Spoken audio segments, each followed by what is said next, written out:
All right, hey everyone, we should be live. Welcome back for additional coverage of the Trump assassination. This has literally been my life for the last, I don't know, 5, 6 days, all through the weekend.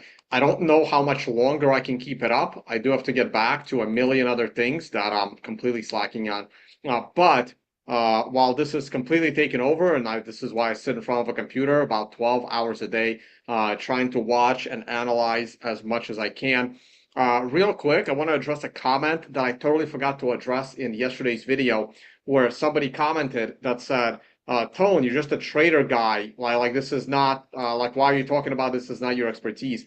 Um, uh, Clearly, what people don't understand is they don't think at a higher level. Why am I an analytical trader guy, right? Like, why am I not the writer of Game of Thrones, right? Why am I not a fiction writer, right? Like why am I not a janitor? Well, like, why am I not? This is my profession. My profession with 3 STEM degrees and working as an analyst on Wall Street. What I'm analyzing is less important than the fact that my skill set is analysis. It's analyzing data. That's literally what I did on Wall Street for 10 years. Now, what did that data has to do with trading, or what did that data has to do with the reasoning of how many shooters there were at this Trump rally? The concept of analysis to do that is the same. This is what people don't comprehend, right? Like the skill set required to be a trader is very similar to a skill set required to, say, be a poker player, which is why a lot of traders like poker, and vice versa. Patrick, any quick comments on that before we actually dive into talking more about the Trump assassination attempt? I mean, look, there's only so much trading we can talk about on this channel. I mean, I've been telling you for years that you need to talk about other stuff. So mostly, I thought we should be talking about Bitcoin news, but hey, let's do it. I'm all for geopolitics and political talk and conspiracies. I'm all for that, and I think people who are here want to hear your opinion on that stuff. So I don't think there's any problem with that. Perfect. All right, let's get into it. I'm gonna do the full screen share. Hopefully, I don't dox anything stupid. Before I do that, actually, let me make sure I don't dox anything stupid. Okay. So where do we start? We're just gonna start with, I'm gonna glance at the price of Bitcoin because the last time I glanced at the price of Bitcoin was this morning's show. Just a heads up, somebody tweeted on behalf of Sleepy Joe that he will somehow be up at 8 p.m. Now, there's just so many inconsistencies, right? So remember after the debate with Trump, the terrible debate, they started making excuses. Oh, Joe was sick. Oh, the debate happened very, very late, which was the craziest excuse that the debate was late because there was basically throughout the entire 3 years of Trump, they kept saying how Biden. Biden is a night owl. He never does like 9 a.m. Public appearances. There was like one 9 a.m. public appearance that he had to do. I forgot. It might have been a shooting or it might have been something. Do you remember what it was? There was like one time where Biden had to address the nation over something big that happened. I don't even remember what it was. Maybe it was the October 7th with Gaza. I don't remember, right? But they made such a big deal out of it. Oh my God, Trump is going to be awake before noon to do a speech. That never happens, right? And then suddenly he has a shitty debate against Trump at 8 in the evening, and somehow it was too late in the day, and yet here he is doing a speech tomorrow at 8 p.m. Well, like this is just total fucking insanity. I mean, I'd say there's a 90 to 95% chance that speech is not going to be live. It's going to be pre-recorded because they don't want to take a chance of a big screw up. But I think that a lot of people think I don't like conspiracies. That's not true. I love conspiracies, and I do think that there's a very obvious conspiracy going on right now, which is that this is an actual coup because there's no way that a guy with dementia you can negotiate with a guy with dementia to step down and say, "Hey, Joe," because he might agree to it. He may forget that he agreed to it. So he was basically forced to do this. I mean, if they really wanted to replace him on the ballot, there's ways you could do it within the system. There's the 25th Amendment, where you could actually go through and go through the procedure to actually replace somebody as president who's lost their marbles. But they're not doing that. This is an actual coup. It's a bloodless coup, and these people who've been complaining about destroying democracy are the actual ones who are destroying democracy. Yeah, no, that is absolutely true. We got so many rumors flying around right now. Something about a fake recorded phone call between Kamala Harris and Joe Biden. I can pull up, some like articles on this, but these articles are from uh like media that I've never heard of. You Like, can look, I'm all for alternative media, but it has to be alternative media with a reputation. And if I've never heard of your alternative media channel, I am gonna, take your take those statements with a grain of salt. But Have you heard the also, actual phone call yourself? I just listened to it literally 5 minutes before we went live. I don't know. That I don't have the expertise on. But everyone knows my expertise in technology. That's not my strong suit. So whether there is or isn't a recorded phone call, I mean, my expertise in technology is not great. Yes, I used to code, but anyway, I'm 10 years behind on this stuff. There's also crazy conspiracies flying around that Joe Biden has died. I don't believe that, though it is possible. We'll find out. Let's see if Biden steps on stage at 8 p.m. Eastern time tomorrow or not. I mean, that's an easy one to debunk. If Joe Biden's on stage and it is Joe Biden and not a copycat, but I don't know how he can pretend to speak like Joe Biden. That is challenging. With with the craziness that he says, that's actually not as easy as it sounds. Anyway, let me glance at the price of Bitcoin.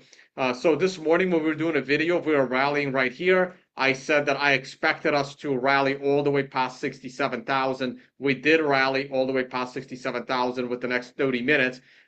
Pulling back to this trend line was totally normal, and then recovering. What happened since is weird. Again, this leads to massive uncertainty. I keep saying, when there is political certainty, risky assets do well. When there's political uncertainty, risky assets do horrible. Now there's all these rumors swirling around. Is Joe going to step down as president tomorrow? So yes, I'm expecting risky assets to not perform very well today and tomorrow because of the potential that what the hell is Joe Biden going to say? Is he even going to go up on stage? What's going to happen with these phone calls? Is this about to be debunked, or are there really fake phone calls going on? What's going on with the Clinton and Obamas? I mean, like, there's so much shit going on. Netanyahu is coming to talk to Congress because clearly that's the most important thing happening in the entire universe. That Netanyahu is going to address Congress.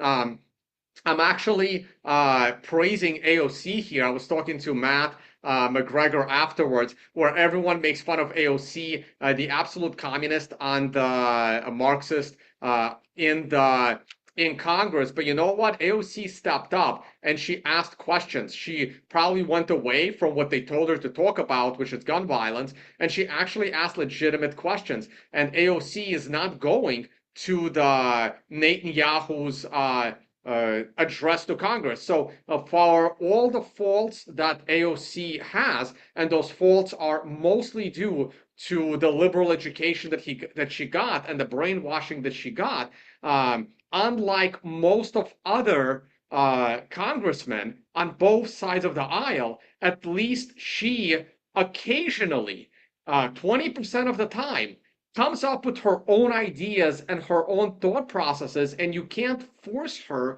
to toe the party line. At least she's a little bit of a wild card, and I have to respect that. So here's my praise for AOC on this one. This is my video from yesterday. I think I did play the questions that AOC asked. I didn't actually even go all the way with her. That's going to be taken out of context. I didn't go. I didn't play it through all the way on her what she said, but after her first good question, she asked a follow-up good question by saying that if the AR-15 is the most popular weapon, why didn't the perimeter cover the range of an AR-15? Okay, so again, a little hand clap for AOC, who occasionally does do her job. And her job is not to toe the real job of a congressman is not to toe the party line, but to get answers to the questions their constituents want to know. Now, sometimes they take it too far, like some crazy woman from DC that was only asking questions about weapons inside DC. That's taking it a little too far. That, oh, I'm only asking questions that the people in my zip code care about. Like they want to know why the cat on the corner wasn't, didn't get a rabies shot, right? That's a little too detailed on your personal constituents. But in general, right, she should care about the Bronx, she should care about New York, and then she should also care about the United States in backwards order, right? But anyway, let's dive into the latest news. Yes, I just heard, because I was so busy following up on uh, with the latest better experts than me analyzing the Trump assassination attempt. Always have to say attempt. I shouldn't just say Yeah, Trump you forgot to assassination. say attempt at the beginning of the stream. You said Yeah. assassination. Trump assassination attempt. And I did watch as many videos as I could, so I can bring you that, because I don't know if people have the kind of craziness that I do watching these videos almost 24 hours a day. Um, and Cheeto has stepped down as the Secret Service head.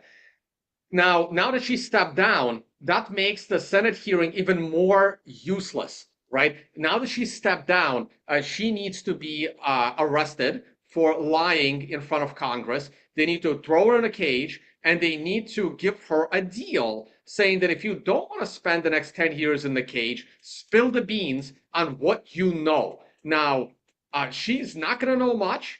I think she was not in on the plot. And Motorist and I might debate this a little bit later. I am 98% convinced this was an inside job by the deep state. Now, we can debate who at the deep state put the ball in motion. Personally, I believe it was high ranking people at the FBI and DHS, okay? Probably with the help of the CIA. Okay, these are the departments. I personally do not believe that the Secret Service Department was the department that they were not patsy, but they were the incompetent scapegoat. So I think that the rules came down to staff the event with the most incompetent Secret Service agents they could hire last month, mostly DEI, of course. They staffed the Secret Service of Donald Trump with the highest level of incompetence. But the agencies that would have been involved, and it may or may not be all of these agencies, probably, I mean, everything is the CIA, right? So I'm not going to say the CIA was directly involved, but the people at the FBI and the people at DHS, who I think plotted this whole thing in a terrible way, by the way, and fucked it all up.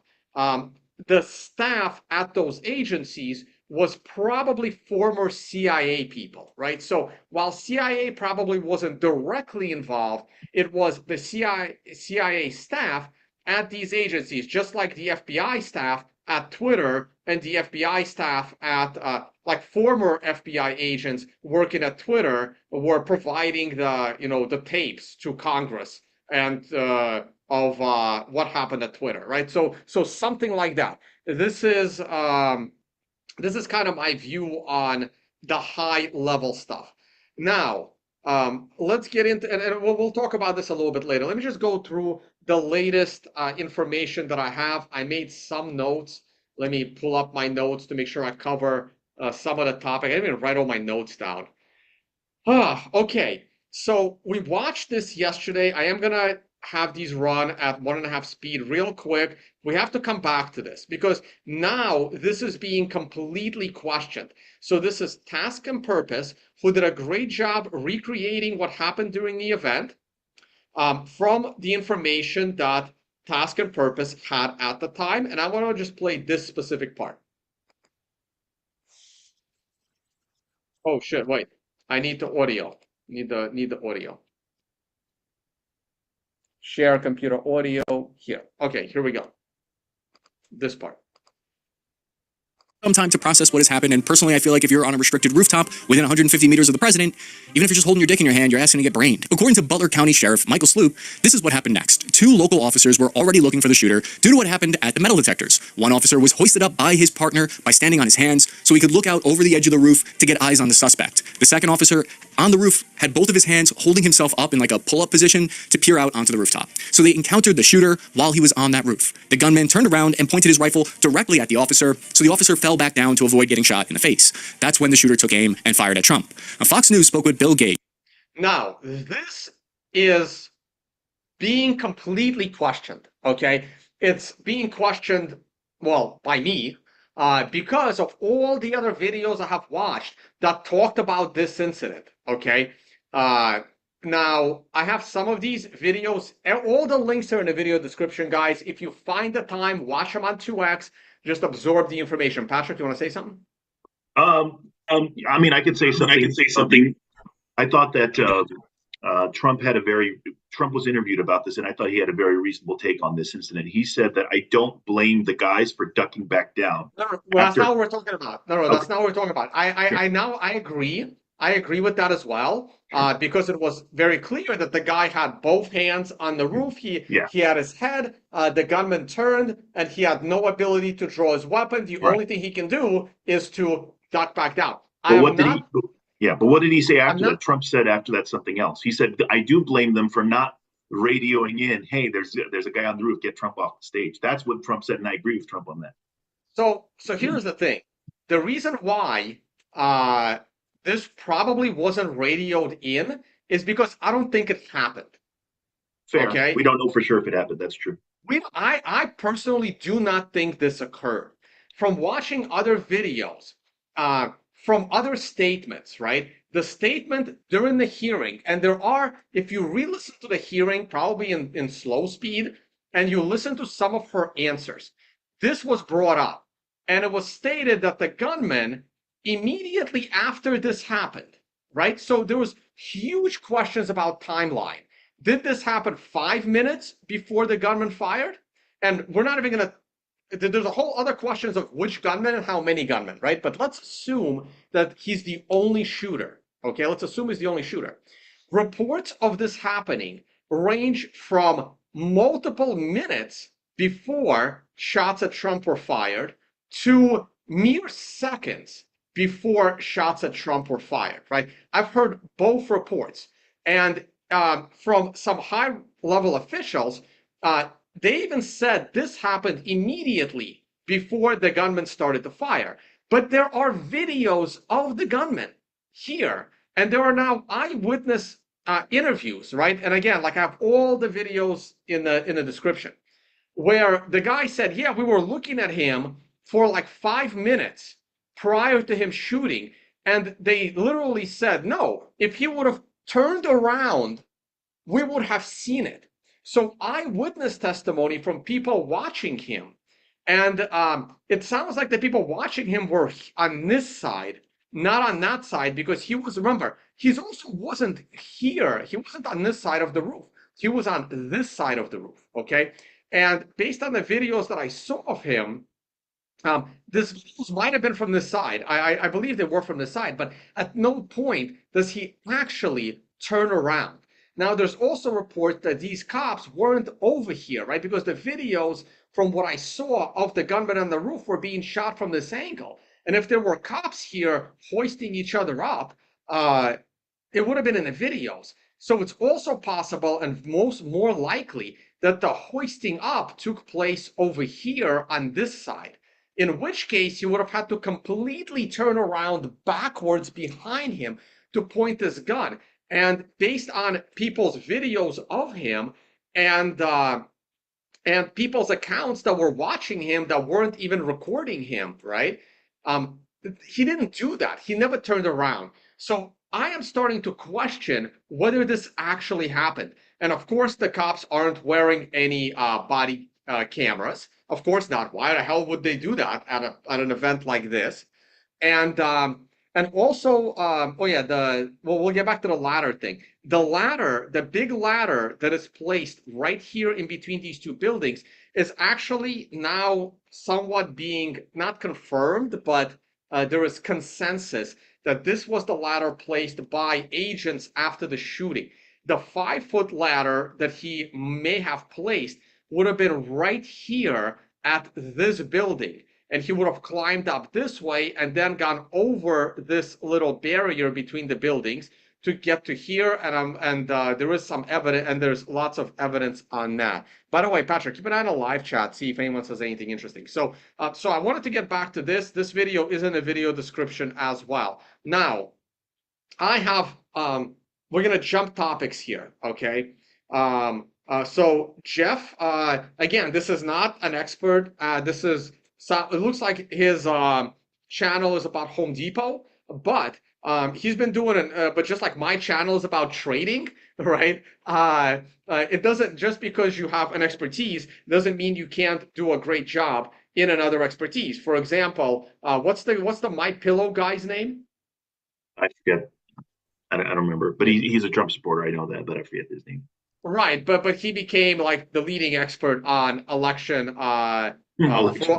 fraud, right? Even though his real job was selling pillows, and then he became one of the leading analysts for why the election was stolen. So right. Yes, if you someone that is capable of getting 500,000 subscribers on a YouTube channel clearly has skills that can go beyond his picture.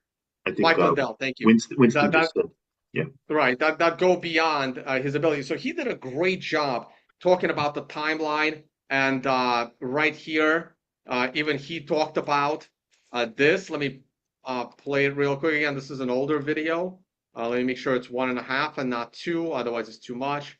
Barn over here, so there's 2 different barns right here, and this probably would have been a logical place for them to see him, knowing that he probably walked over here, and the peak of the roof is right here, and he was shimmying up. Everybody saw him shimmying up here. The videos were taken from the opposite side of the building, so all of those videos of him shimmying up, he was shimmying up right here and ended up there. So it looks like he probably found a way to climb up on this. Right, so he didn't do it there, he did it over here, and I'll show you in a different video why. But at the time that this video was made, 3 days ago, we didn't have that information. So look, I don't fault anyone, doing videos with the best information they had at the time. So I thought this was a very good video. That is why it's in my, that is why it's here. Now, next, he did another video 11 hours ago, which I watched. And in this video, he went to debunk. Okay, so he also said this. So this is also something I looked into. Where were the bystanders shot? Okay, so let's play this real quick at 1.5. So this way, you guys also have an idea of where the 3. So far, all we know of is the firemen, and I'm sorry, I don't remember all their names. I don't have them written down in front of me. The fireman got fatally shot. He got killed. And 2 others got wounded, were wounded. They're saying too loud. What's too loud? Is Tone's mic too loud, or is his video, the audio he's playing too loud? What's too loud? They're saying way too loud. Yeah, what's too loud, guys? The computer audio might be too loud. Let me lower the... Yeah, I don't know if they meant your mic or if they meant the audio. Turn your volume down. I can't, guys. I can't. I don't have that ability. I don't know how to manage the volume on YouTube videos, right? I can lower it here maybe, and we'll see what happens. But there's 2. I have my. I'll try that. It says the video Your volume. Voice. My voice is too loud. No. The video. It says the video volume by Mel saying that. So Mel is saying my voice is too loud. Other people are saying this is too loud. I don't know. Okay, it's not a big deal. Let's just keep going. Okay, let's try this again. So, of course, the audio is going to sound different at that point. Okay, so now that we have pretty much established that the bullet came from this direction, from the shooter, and everything jives here, there's nothing here that you can say that doesn't match what I'm telling you. Everything happened as it happened.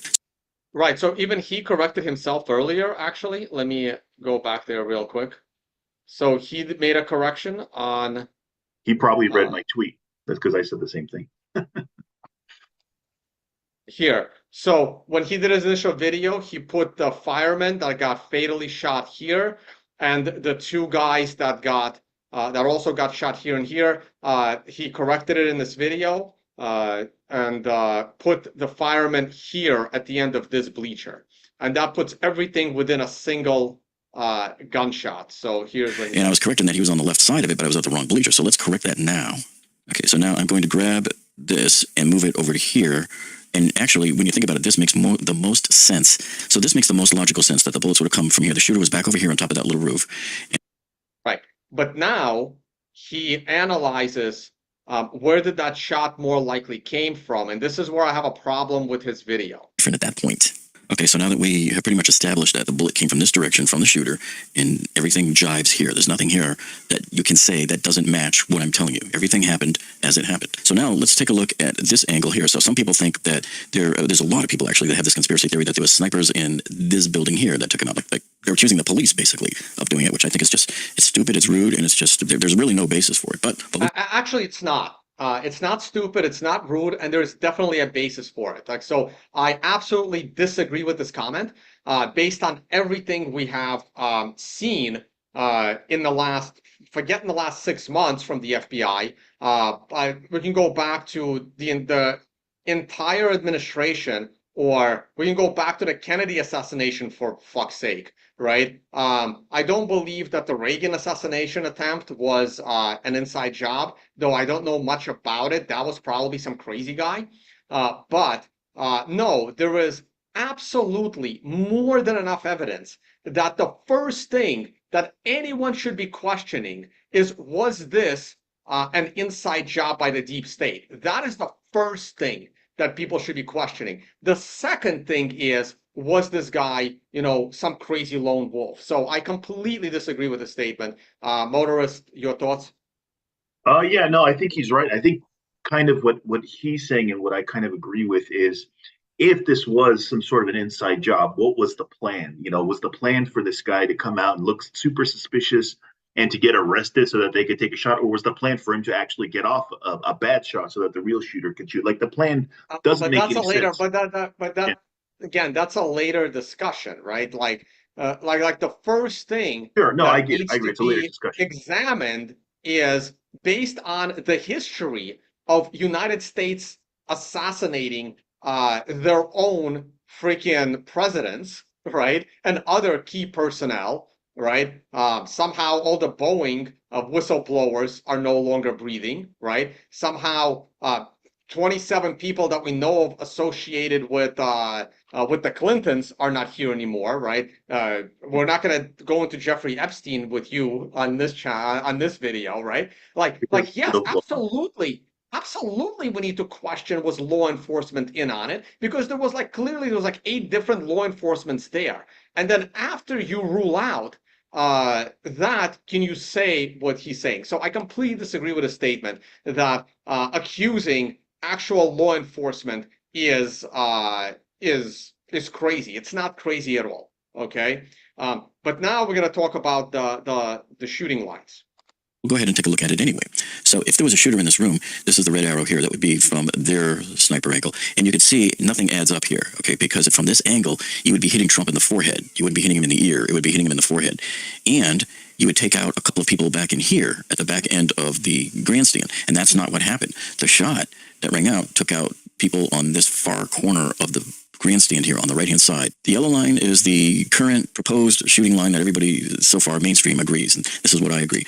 This conspiracy theory line right here, I don't agree with this at all. In fact, just looking at that line, it doesn't even pass the common sense test. Now let's just entertain, once again, another conspiracy theory. Okay, this I agree with. So I'll let him finish. That a lot of people were saying that you got the shooter, that there was another sniper on top of the water tower, a couple of 100 yards away. So here's our conspiracy theory sniper.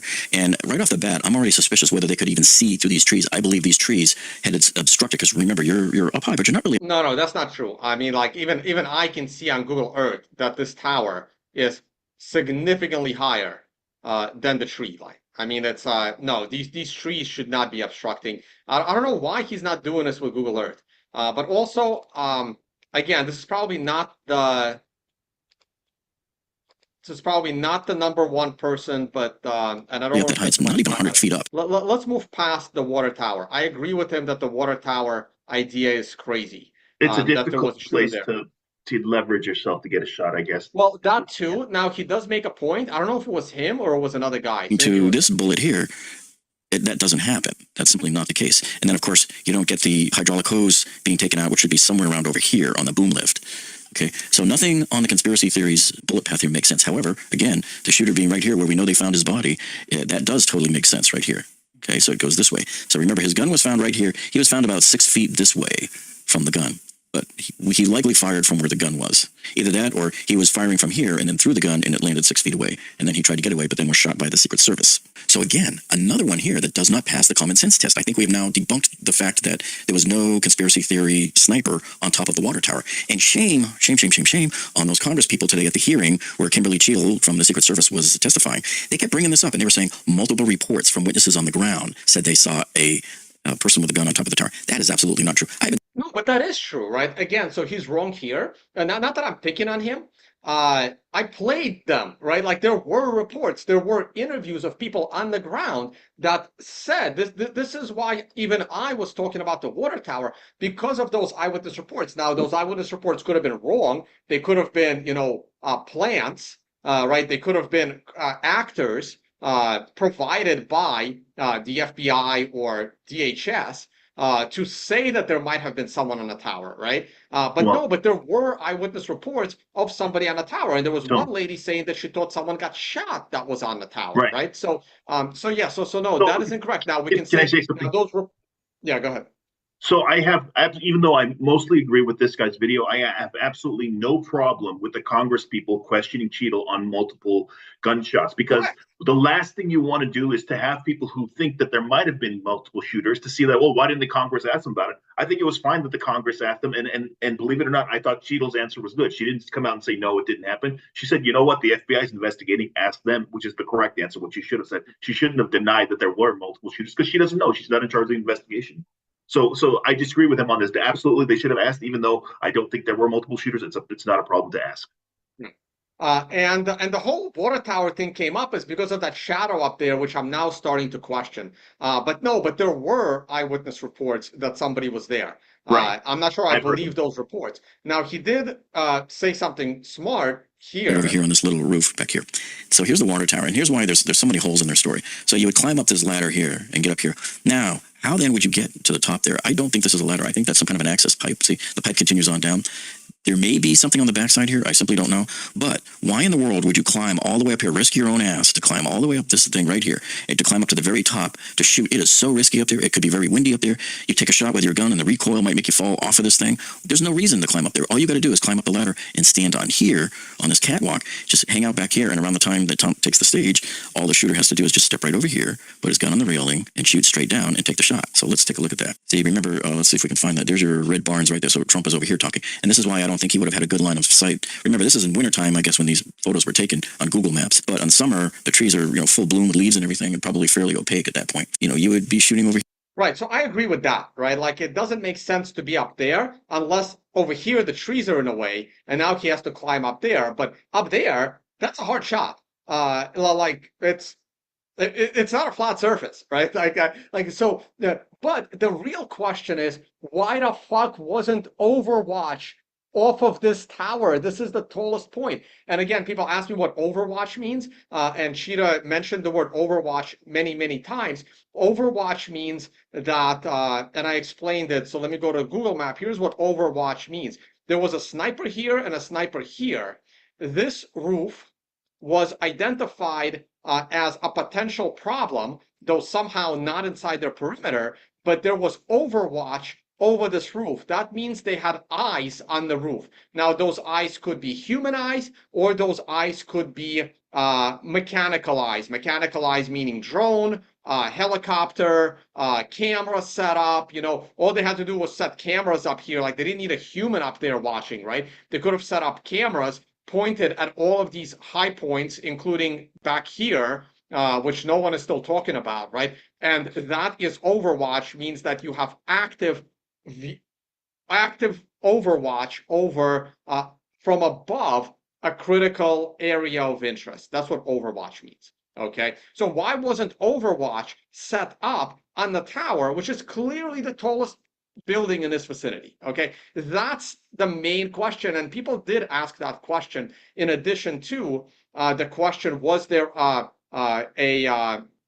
was somebody on this tower? And she said there wasn't anybody on the tower, meaning that it wasn't a law enforcement agent on the tower, but she kind of I believe she also ruled out that there was a shooter up here. It doesn't mean she wasn't lying, or that doesn't mean that the FBI haven't provided her anything, because remember, she hasn't even gone to this site. She probably doesn't even know there was a water tower, right? Like if I was in Pennsylvania where my cabin is when this happened, I would have gone to the site. Though I think I was in Pennsylvania when this happened. I flew to Panama the following day. So it's it was just complete craziness. So she definitely lied. She lied about the slope of the roof being too dangerous. I don't know why she did that. She didn't have to make up that bullshit story. She was just trying to cover herself. So that's right. One of the reasons. Yeah. Right. So that one we know. Okay. So let's move on. I'm gonna go. I'm gonna come back to, here's where I have a little bit of a problem with, and I'm not picking on him. I mean, there are others that are saying the same thing. Here's where I have a problem, in that based on this video by AI Tally, which most people are using, and remember, even in the Congress hearing, this is my video of the Congress hearing, there was that guy that brought, where's that congressman with the AR? Let me see here. This guy.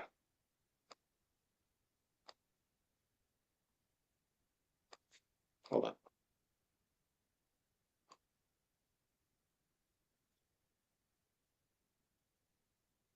Right here. Good question. Confidence that you could stop a trained professional. What's up? That's a really good question. Oh yeah, no. This guy was one of my favorites. Check this out. And I'm gonna. Oh, I don't want to go forward. Okay, here we go. Who was attending that event and the personnel who are protected. So you would say the fact that the rooftop, based on the threat assessment that we had, that's not my question. My question is, if he'd been a sitting president, would he have had the same security he had on July 15, or would have been beefed up? There is a difference between the sitting president. So your answer is he did. And continuity of government and the responsibility. No, he did not. Okay, there wasn't a cat team, the full cat team on site. There wasn't counter surveillance team on site. But this is the thing. He just said you had the ability to beef up the security. You knew about the threat, and you didn't. And that's as telling as it is chilling. We have satellite images from the Butler Fairgrounds. Have you visited the site? No, I have not. 9 days and you have not visited the site. Should have been there that night. Did you talk to that evening? Did you talk to the team, the heroes that surrounded the president? Did you call them that night? They were still operational work. So that's the answer. Now, call them next day. Yes, I spoke with. Here, look. Even in the Senate hearing, and I pointed this out on yesterday's video when we discussed it, they have the shooter right here. So this is the Senate, right? They also had 9 days to prepare for this. Well, maybe not 9, but they had like 3 or 4 days to prepare. And yet they put the shooter here. Approximate position of the gunman, right? Yes, it's approximate, but he was here. Okay? And this is what I mean. A lot of people are referencing this video from AI Tally and other, more accurate renderings, right? So, where is it? Is it Chris Mortensen from Peak Prosperity? What's his real full name? Sorry, I wasn't familiar with this channel until this incident. Oh, really? You're not familiar with Peak Prosperity? Oh, they did a great job during COVID, man. Holy shit, they crushed it. He crushed it during COVID. Absolutely crushed. Now, Peak Prosperity is great. And where was I going with this? They're going to do a similar rendering, and they do a great job. So this rendering puts the gunman right here, okay? And this rendering... As discussed, the police sniper was located at this position. They were then alerted and started aiming at the suspected shooter. When ready, the bolt-action rifle bullet traveled a range of 500 feet. However, this weapon can inflict damage at a range of around 1,200 to 1,300 yards. This is well beyond the shooter's 500 feet limit. Sorry, we will discuss this weapon in more detail later in the video. At this moment, Trump remains low to the ground, surrounded by agents, who can be heard on the rally microphone discussing which vehicle will be used to move the former president away from the scene. Secondly, we have this building where the shooter set up his sniper location. A quick note, the distance from the shooter Thomas Crook, the Trump stage, is around 137 meters, which translates to around 450 feet. While the distance between the shooter and the Secret Service sniper position is around 134 meters, which is approximately 440 feet. When former President Donald Trump was a little into his speech, the shooter squeezed the trigger of his AR-15 rifle, releasing 3 bullets. One of these shots hit the former president on the ear. This was followed by another 5 shots. Possibly one of the bullets missed the former president's head by just a quarter of an inch as he turned to look at a chart statistic located on the left. This move saved his life. From the top angle, this is what it looks like when replaying how the bullet missed Mr. Trump as he moved his head at the last millisecond. Shit, I'm playing this too fast. Interestingly, this bullet would have hit the former president if his head had been turned towards the audience as shown here in this visualization. All in the videos ahead with detailed minute-to-minute animated timelines until the former president was in his armored SUV. We will also be looking at the respective weapons used by both parties and the two scenarios with and without bullet penetrating the skull. At 6:12 p.m. ET, Trump started addressing his supporters and spoke for roughly 6 minutes before the scene erupted into chaos. Trump was in the middle of speaking when someone in the crowd was heard saying, "He's got a gun." As the video captured someone in the crowd repeating, "On the roof, he's got a gun." It's here that 3 shots rang out. A pause and 5 more shots in rapid succession were heard.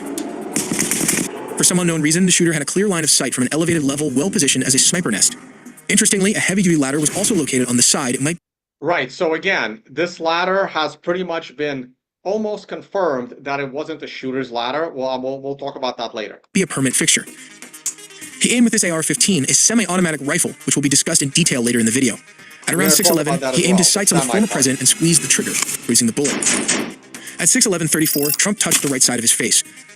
At 6:11:35, Trump took cover as U.S. Secret Service agents rushed to the podium to surround him. "Get down, get down, get down." Right, so the point of this is, and I don't remember if it was this video or another video that goes through all of the bullet trajectories. So this AI rendering showed that, I think it was this one here, right? It was, but I don't know where he got these. I thought it was that same video, right? But everyone seems to, I mean, like half the videos you watch, the shooter is here, and half the videos you watch, the shooter is here. So this is one of my biggest questions, okay? What was the trajectory of the bullets? And keep in mind, as we discussed in our last show, the first 3 bullets fired are clearly different than the next 5 bullets fired. We discussed this in our 2 shows ago, right? So it's possible that some of them came from here and some of them came from here. So while this guy might be correct that the bullets that hit the bystanders came from the shooter, the very first bullet that hit Trump, I still believe the very first shot hit Trump's ear, and every shot after that missed. I also believe that it was the 5 shots that came after the first 3 shots that hit the 3 bystanders. And in one of these videos, I actually heard a guy, might have been him, might have been somebody else, say that it was the same bullet that first killed the fireman, then nicked Trump's ear, then nicked another bystander, and then still managed to hit the crane, severing the fluid, whatever it was. And all I gotta say to that is one magic bullet. And to quote Jerry Seinfeld, that is one magic loogie, if anyone is an old Seinfeld fan from that classic episode. I've seen that episode. Wayne Knight is actually in that Seinfeld episode. He's also in the movie JFK, which is kind of a synchronicity, weird. Because now, if the bullet hit the fireman's head, I don't think that would have been the same bullet to Nick Trump. Because while it's true that a bullet can go through someone's head and hit someone else, it looks like it was too straight of a line and would have been diverted. So I don't think that was the same bullet. Now, I haven't seen the video that you're on right now. I haven't seen this. Can you tell me why he thinks that the second volley of bullets sounded different from the first 3? What was his explanation? Oh, that's not in this video. Those are very different videos. Because I thought I heard him saying, so it's not surprising that they sound different. And I thought I was trying to figure out why he thought they sounded different. I don't remember that, but I'm not going to go look for it. I have so much more to discuss. If you don't know, don't worry about it. Yeah. Right. But again, his assumption is that there was only one shooter, and that shooter was Crooks, the Patsy. I'm going to call him Patsy. I'm not going to call him by his name. I think that he's assuming that there was only one shooter, and the shooter was the Patsy, and it makes sense for the Patsy to be shooting from here, because it is a better line to shoot and nick, or kill and wound the bystanders. However, the shot that hits Trump's ear is actually way more likely to come from this corner, because remember, Trump turns his head to look at the monitor over here, okay? Now I actually have my own. I don't know why I'm doing the YouTube video thing. Hold on. It's not where I'm going with this. Here. I have these. So I have a few of these. I'm not sure which one is best to look at, right? But the thing is, this is on a specific angle. It's an aerial shot. And like it's not accurate to draw lines. Like here, I can draw, the yellow line from where Crooks was going here, because I know these people got nicked at the top of the stage. And I think I don't know what row the fireman was. I don't think he was in the low row. I think he was a little further up, right? But No, even he was in this the corner. line, He was further up, I think. he was further up, right? So again, it's different things. And now if I draw a line from here, and remember, there are two windows. There is a window here, but there's also a window here. And if you don't ignore the possibility that a law enforcement or someone pretending to be law enforcement or a deep state agent took the shot from this window or that window, yes, they are probably missing the fireman, but they have a much better shot at Trump actually hitting his ear from this angle, okay? Or this one. Okay. Yes, they probably have a worse angle to hit the bystanders, but they have a way higher. In my non-professional opinion, they have a way higher probability shot of hitting Trump in the ear versus this angle. But there are, and I have other. Hold on, is this the best one? I have three of these, right? Like here's another one. From a different angle. This is what I've basically been doing, guys, for the last few days. Just trying to get as much info as I can. And if we draw the lines from here, and again, it's not accurate to draw these lines. He is shooting this way.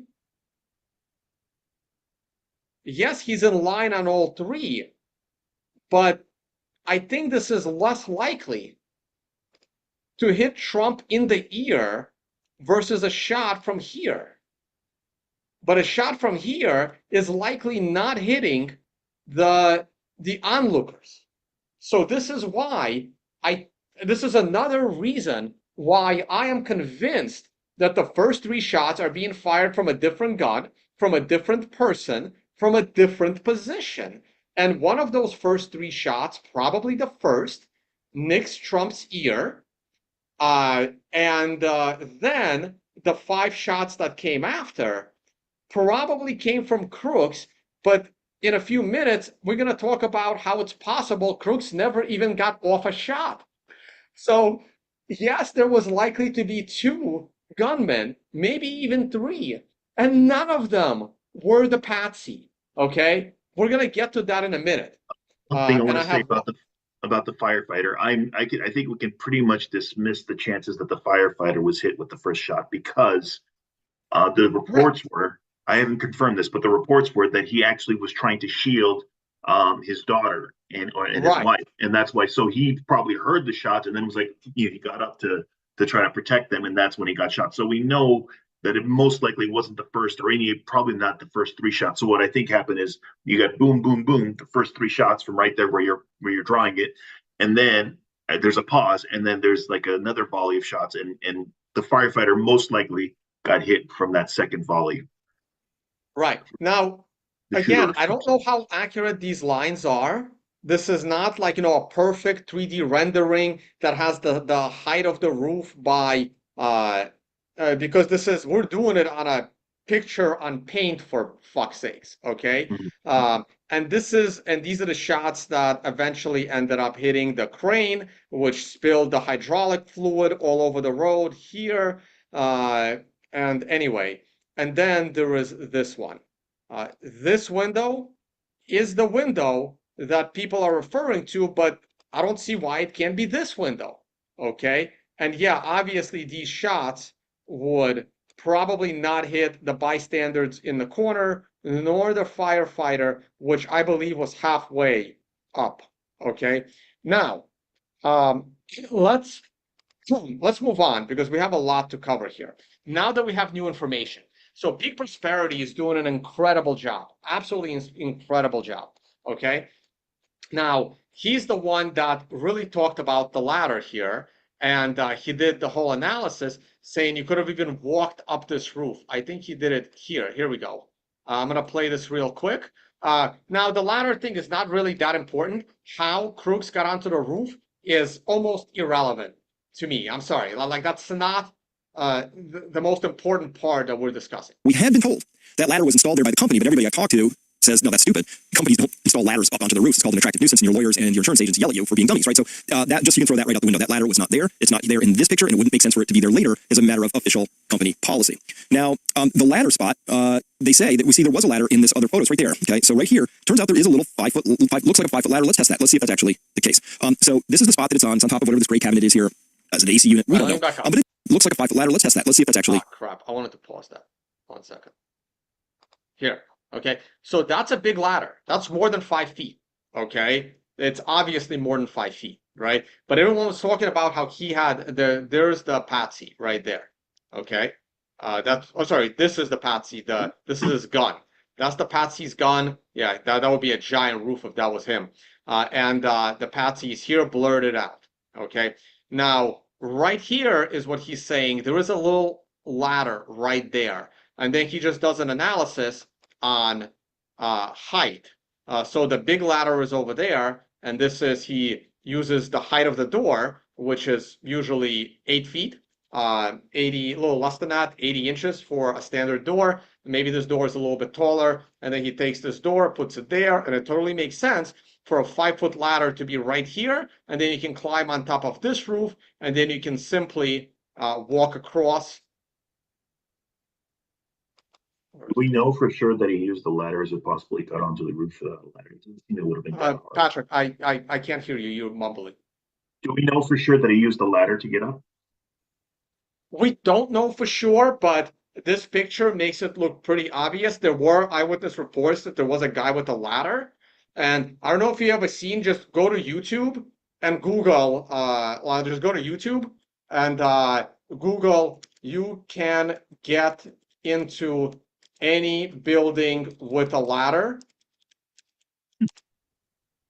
And it's a guy that literally does YouTube videos where he just walks into any building with a ladder. Oh, everyone is talking here. Got some wacky ideas. He's got a theory that you can get in I think anywhere it's too loud to him. with a ladder under your arm. We're going to test it out. Can you get in anywhere with a ladder? It's a little loud to him. I don't know if you know. Yeah, buddy. Just swap us through, will you, champion? Thank you. Oh, how's your day? Yeah, all right, thank you.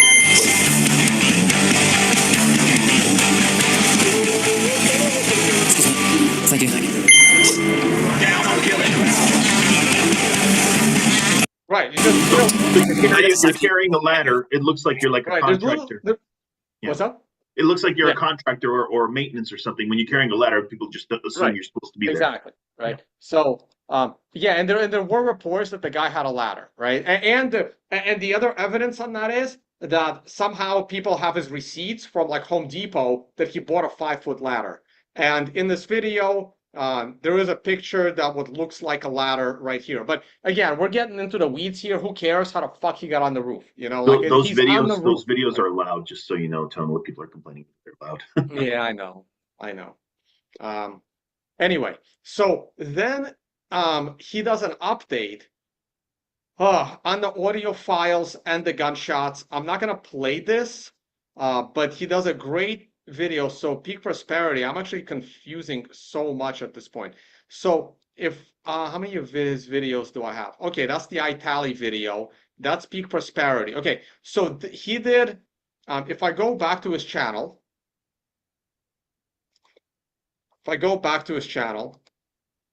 he did an initial video on analyzing the audio files. Okay.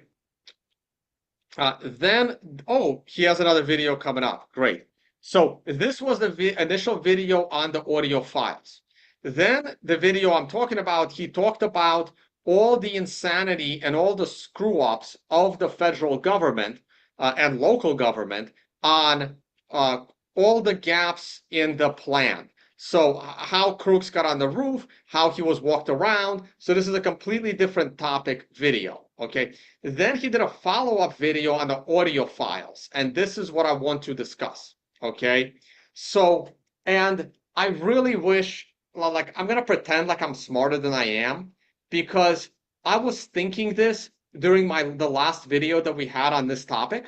Not my last video, because my last video was about the Senate hearing, but the video before. And I was thinking this, but I didn't say it. And I think I have a reputation for being honest, and I wish I said it because it would have been wild, because that would have made me look so fucking smart.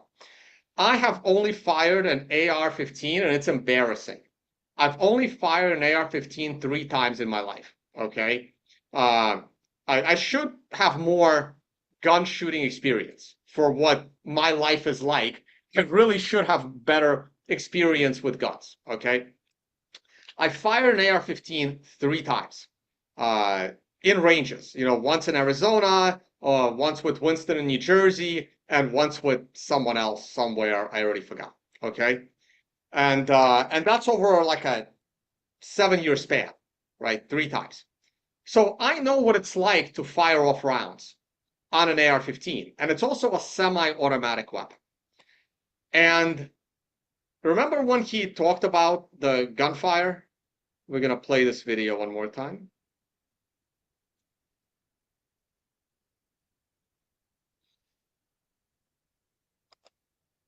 These are great videos, by the way. Absolutely great. Great job. That came to me from Died Suddenly. Thank you, guys. I haven't done a full analysis yet. The second one is from Trump's mic. I had that from another recording. And then the third one is from the cell phone. One of those 2 cell phones that's out. No, I made a mistake. This is the cell phone from those people who are over by the mic stand. And so what I've done is I've lined the 3 of them up.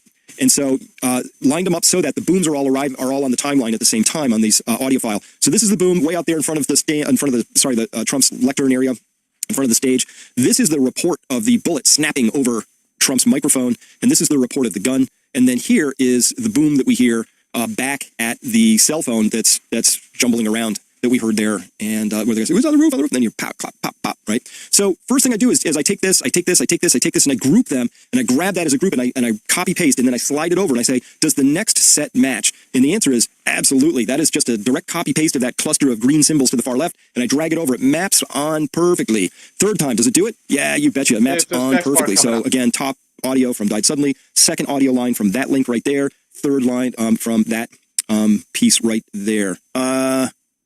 I might have mislabeled that last third one. Don't hold me to that one. I'll fix it if it's true. So get this. Here's what I want. So those 5 shots, 1, 2, 3, 4, 5. This is mysterious because these 5 shots here, when you take a look at them from the beginning of the first shot to the beginning of the 5th shot, so that's how fast you could take those 5 shots.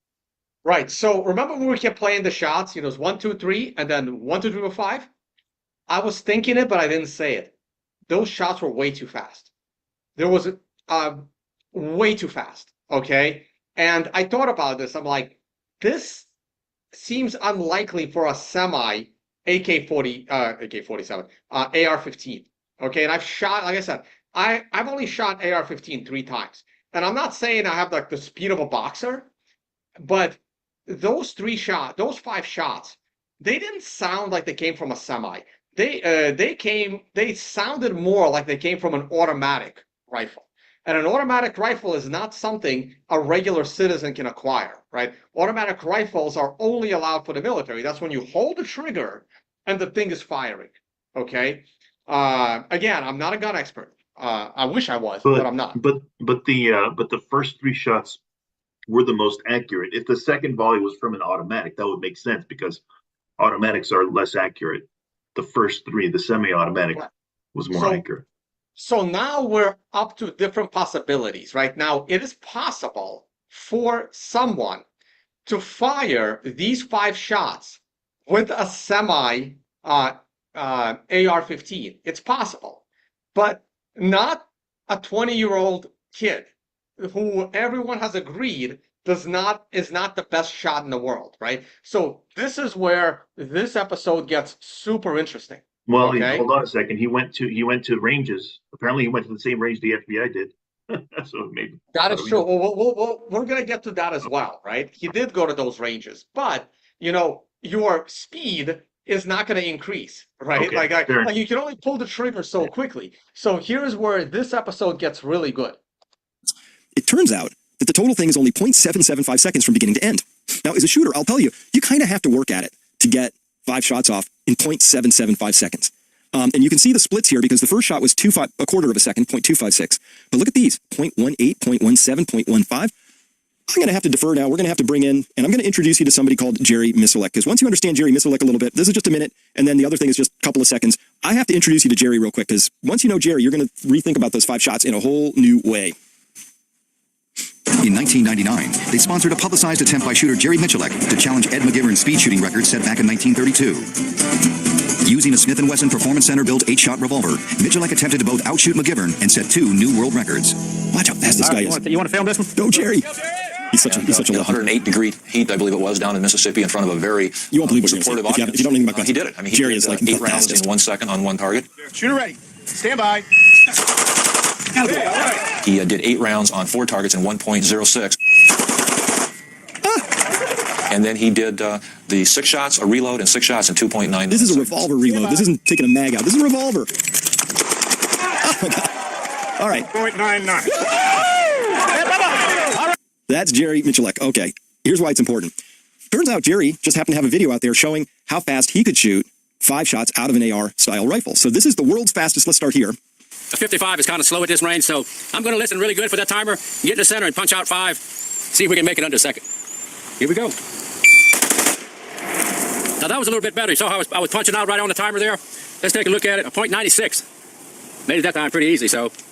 All right, 96 we had, a 15, a 12, a 13, a 12. So we're running good splits. We made the time pretty easy. Let's go back and look at that again. Total time of 0.96 hundredths. Let's go down range, take a look at it.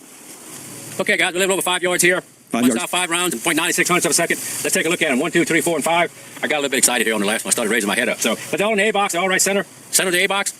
But I know you're not happy with that. I'm not either. We're going to make it a little bit harder. We're going to go ahead and put 3 in the A and 2 in the head and try to keep it in under a second. So I'm going to react. 3 in the body, 2 in the head in under a second. All right. So just to decipher that a little bit, when he said I had a 15 to 12, a 13 to 12, those are hundredths of a second, right? So 0.15, 0.12, 0.13, 0.12. That's one of the world's fastest shooters is cranking out shots that are at a 15 and a 12, a 13 and a 12. And it's only 0.53 seconds because this first part is the beep. Takes him about a half a second to get the gun up and on. Half a second, trust me, that's good. And then for the actual 5 shots, it's only 0.53 seconds. But this is the world's fastest guy. I mean, this is Jerry. Come on. And so here are his 5 shots. I just made them a little brighter so you can see them. Now, here's the thing.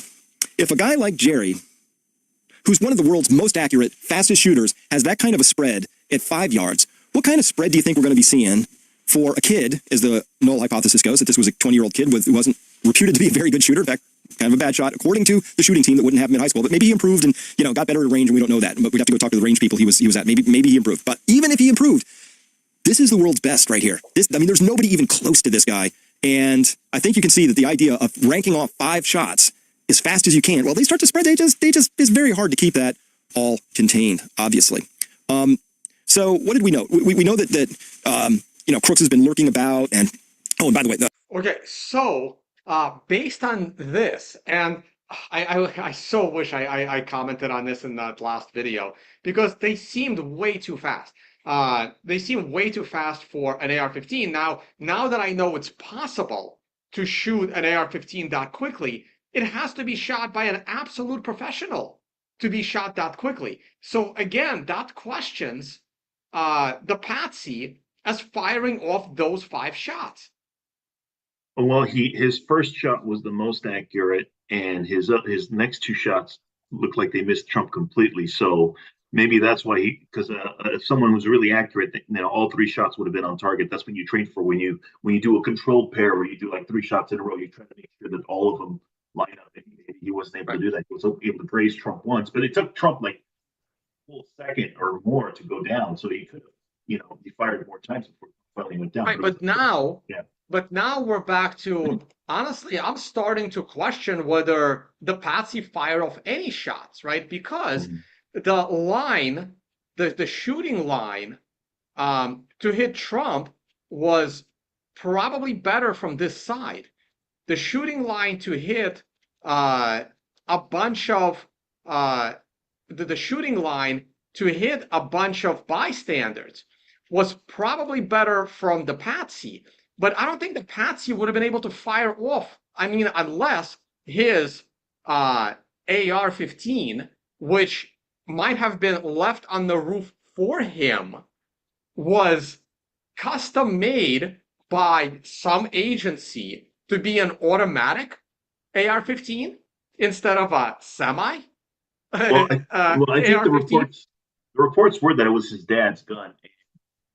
I think what I've heard. What? The reports are reports. Once again, if you question everything from the first moment, right? Remember, there were also headlines that they identified the Patsy through DNA. And when everyone questioned, how is that possible? How did you have his DNA in a database to compare his DNA to? And how did you get the results that quickly? They changed their story to, no, we didn't identify him through DNA. We identified him from the AR, right? So who knows, right? Like they could have brought another AR and switched them after the first FBI agent got on the roof before he immediately stood there with a fucking water hose, hosing it down right after, wiping away all the evidence. So we'll get to that as well. We got a lot to fucking cover. And I'm sorry I'm cursing, guys. This is really frustrating. So it's now, if he was shooting what sounded like an automatic weapon, not a semi-automatic weapon, then those shots are spraying left and right. And even though he's aiming at Trump, he's not actually hitting Trump. And then, yes, he can easily hit every single bystander possible, right? Because now the bullets are flying in random fashion. Or it's a really professional guy that can fire off that quickly. And again, at that point, it doesn't matter where that person is. The point is, if you are able to accurately hit Trump, where is the line better? Is it better from this side or that side? And until someone puts together a very accurate 3D rendition of how the bullets flew and where are the bullet casings from them, right? Like if there's 5 bullet casings right here, then we know that the Patsy fired off 5 shots. But if there were no casings fired here, and by the way, there is other evidence, and I think he talked about it earlier in this video. There's other evidence that suggests the Patsy might not have fired any shots, because some of these videos, and he has them here, this guy was a scrawny 20-year-old, and there's no recoil on the gun. His body doesn't move. So let me play this. Very different sound from this one, right? But the same effect, which is thunk, thunk, thunk, crack, crack, crack, crack, crack, snap on the bystander.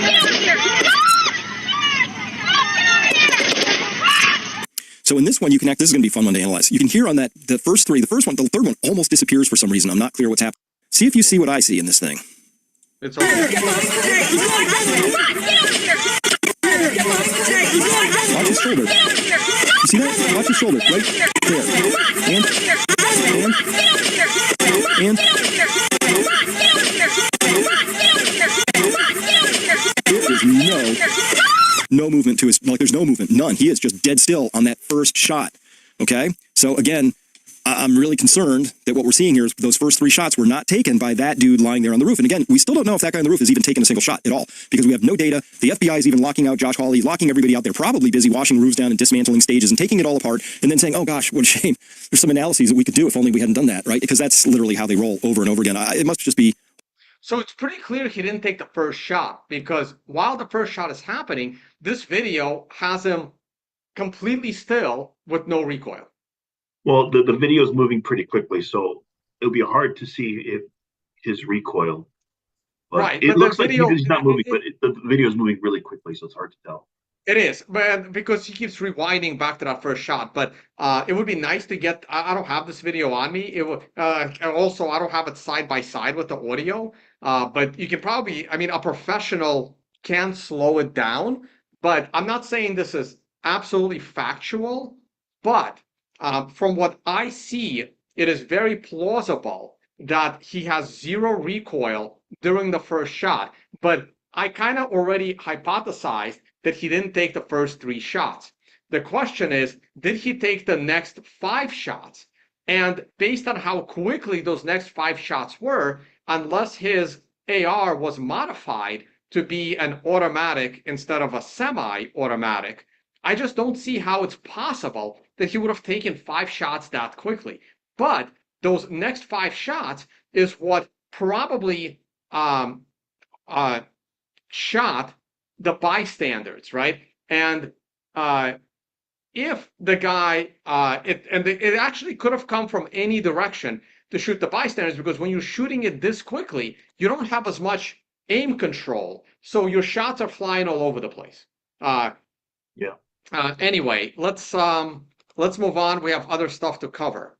So Legally Armed American is doing incredible videos as well. So this was his original video. He was the first one to point out that, wait a minute, why does AI Tally, that did a great job on identifying the trajectory of the shots, have the patsy on the wrong side of the roof? I'll play this for a few seconds once again.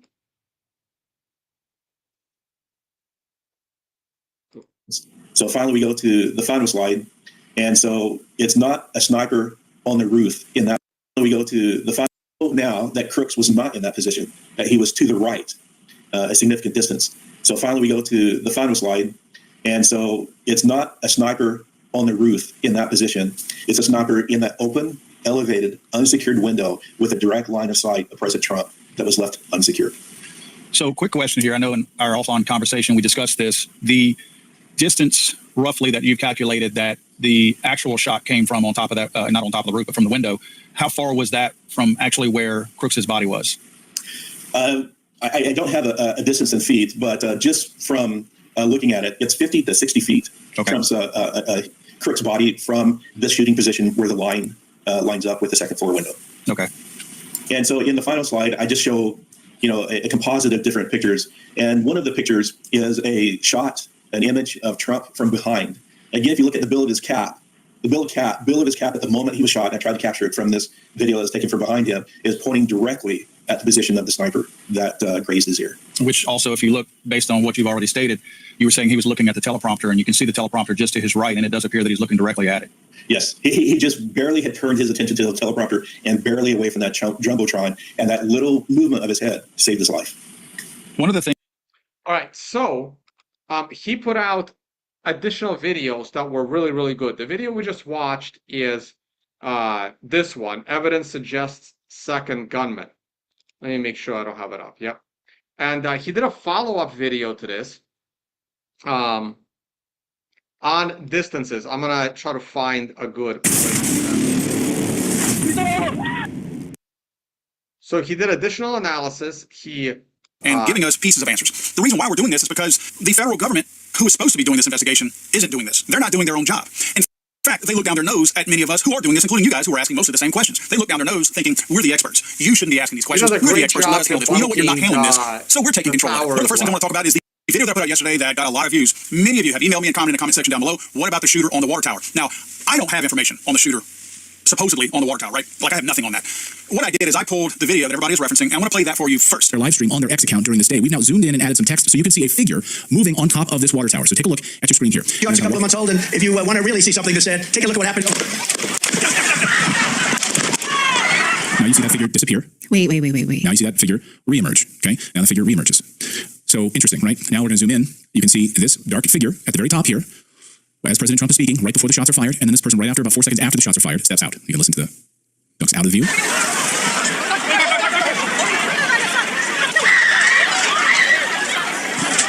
Okay, let me just say this.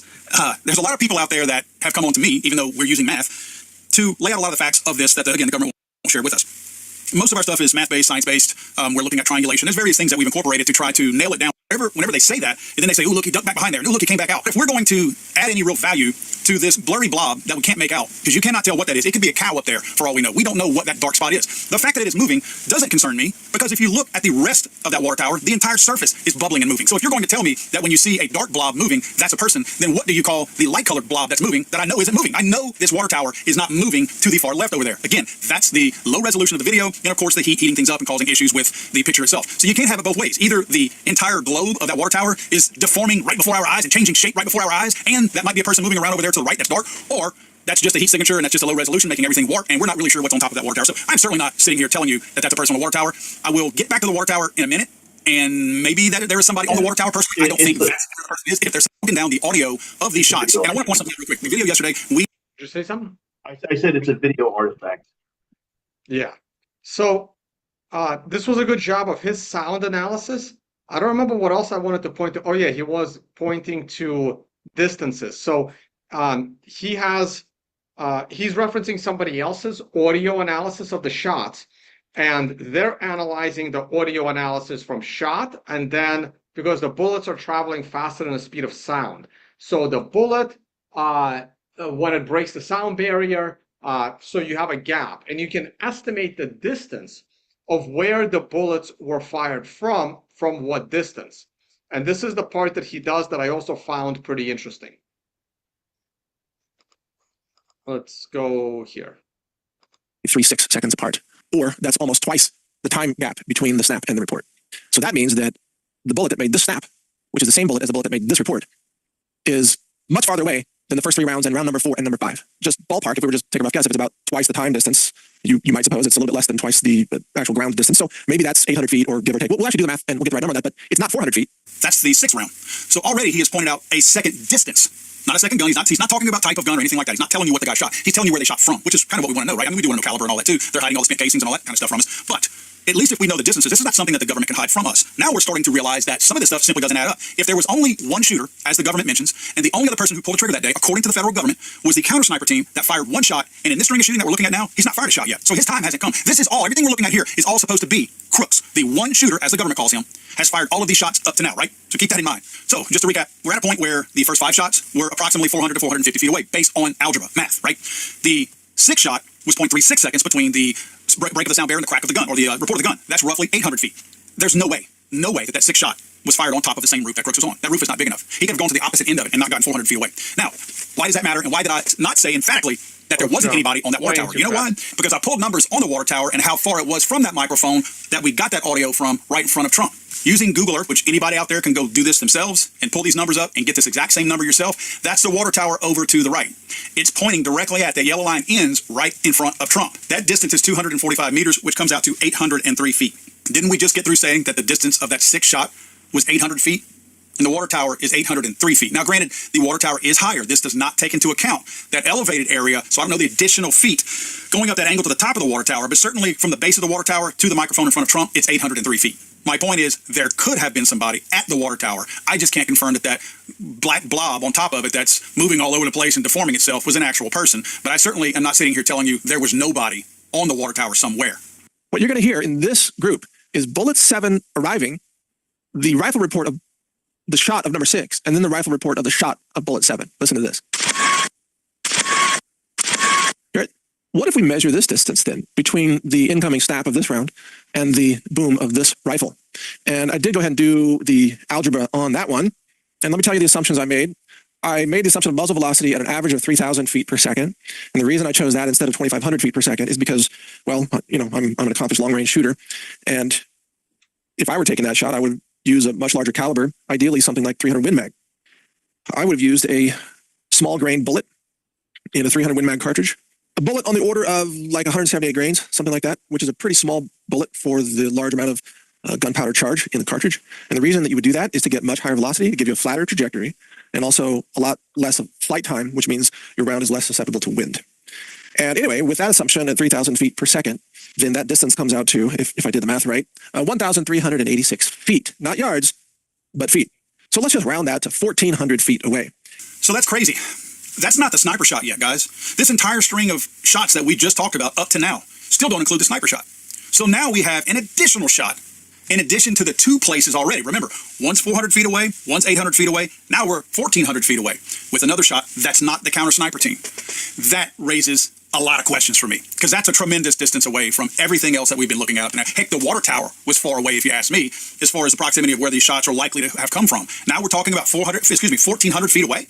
So I went to the fairground again on Google Earth, and what I want to do is plot the possibilities on this piece of property where that could have come. Now you see, again, that's my first mark right there. If you go to Google Earth, they're really good about how you can get approximations and really close on what your distances are that you can plot onto the actual map itself. What I started to do, and this is kind of a funny story, I'm gonna tell you as a side note real quick. What I did was the red circle is plotted out 1,400 feet all the way around. So the farthest line that you see is 1,400. There's a shorter line right next to each one of those. That is gonna be 1,200, because I'm giving some room for error for this long shot. I'm trying to determine where this long shot came from. So I'm assuming it could have been a lower caliber rifle, so I'm taking into account a little bit of room for error. Now, as I put this together, this is kind of funny and kind of weird. Never had this happen to me on Google Earth before. As I'm putting it together, I go to take a screenshot of it and look down the bottom, graphics rendering, context lost. So I go back and all my illustrations are gone. So I redid it again. I just want to mention that real quick. Kind of strange that happened. So when I do this, if you notice, the yellow line is 1,400 feet out. The blue line is 1,200 feet out. So I figure between the blue circle and the yellow circle is roughly where that shot came from, because in the center there is that microphone right in front of Trump's stage. So inside that circle, or at least very close to it, is where that additional shot came from. Now, there's a lot of places out here that that shot could have come from, but what I wanted to show you is there's also a lot of things that would get in the way of line of sight to be able to shoot. So take a little trip with me here, and we're going to look pretty much at the entire area. Of course, I don't have the circle on here, but you can spot some approximate. All right, I don't want to go through the rest of the video, but guys, all these videos are in the video description. And he talked about all possible places where it could be, but the one place no one still talks about is this freaking gymnasium.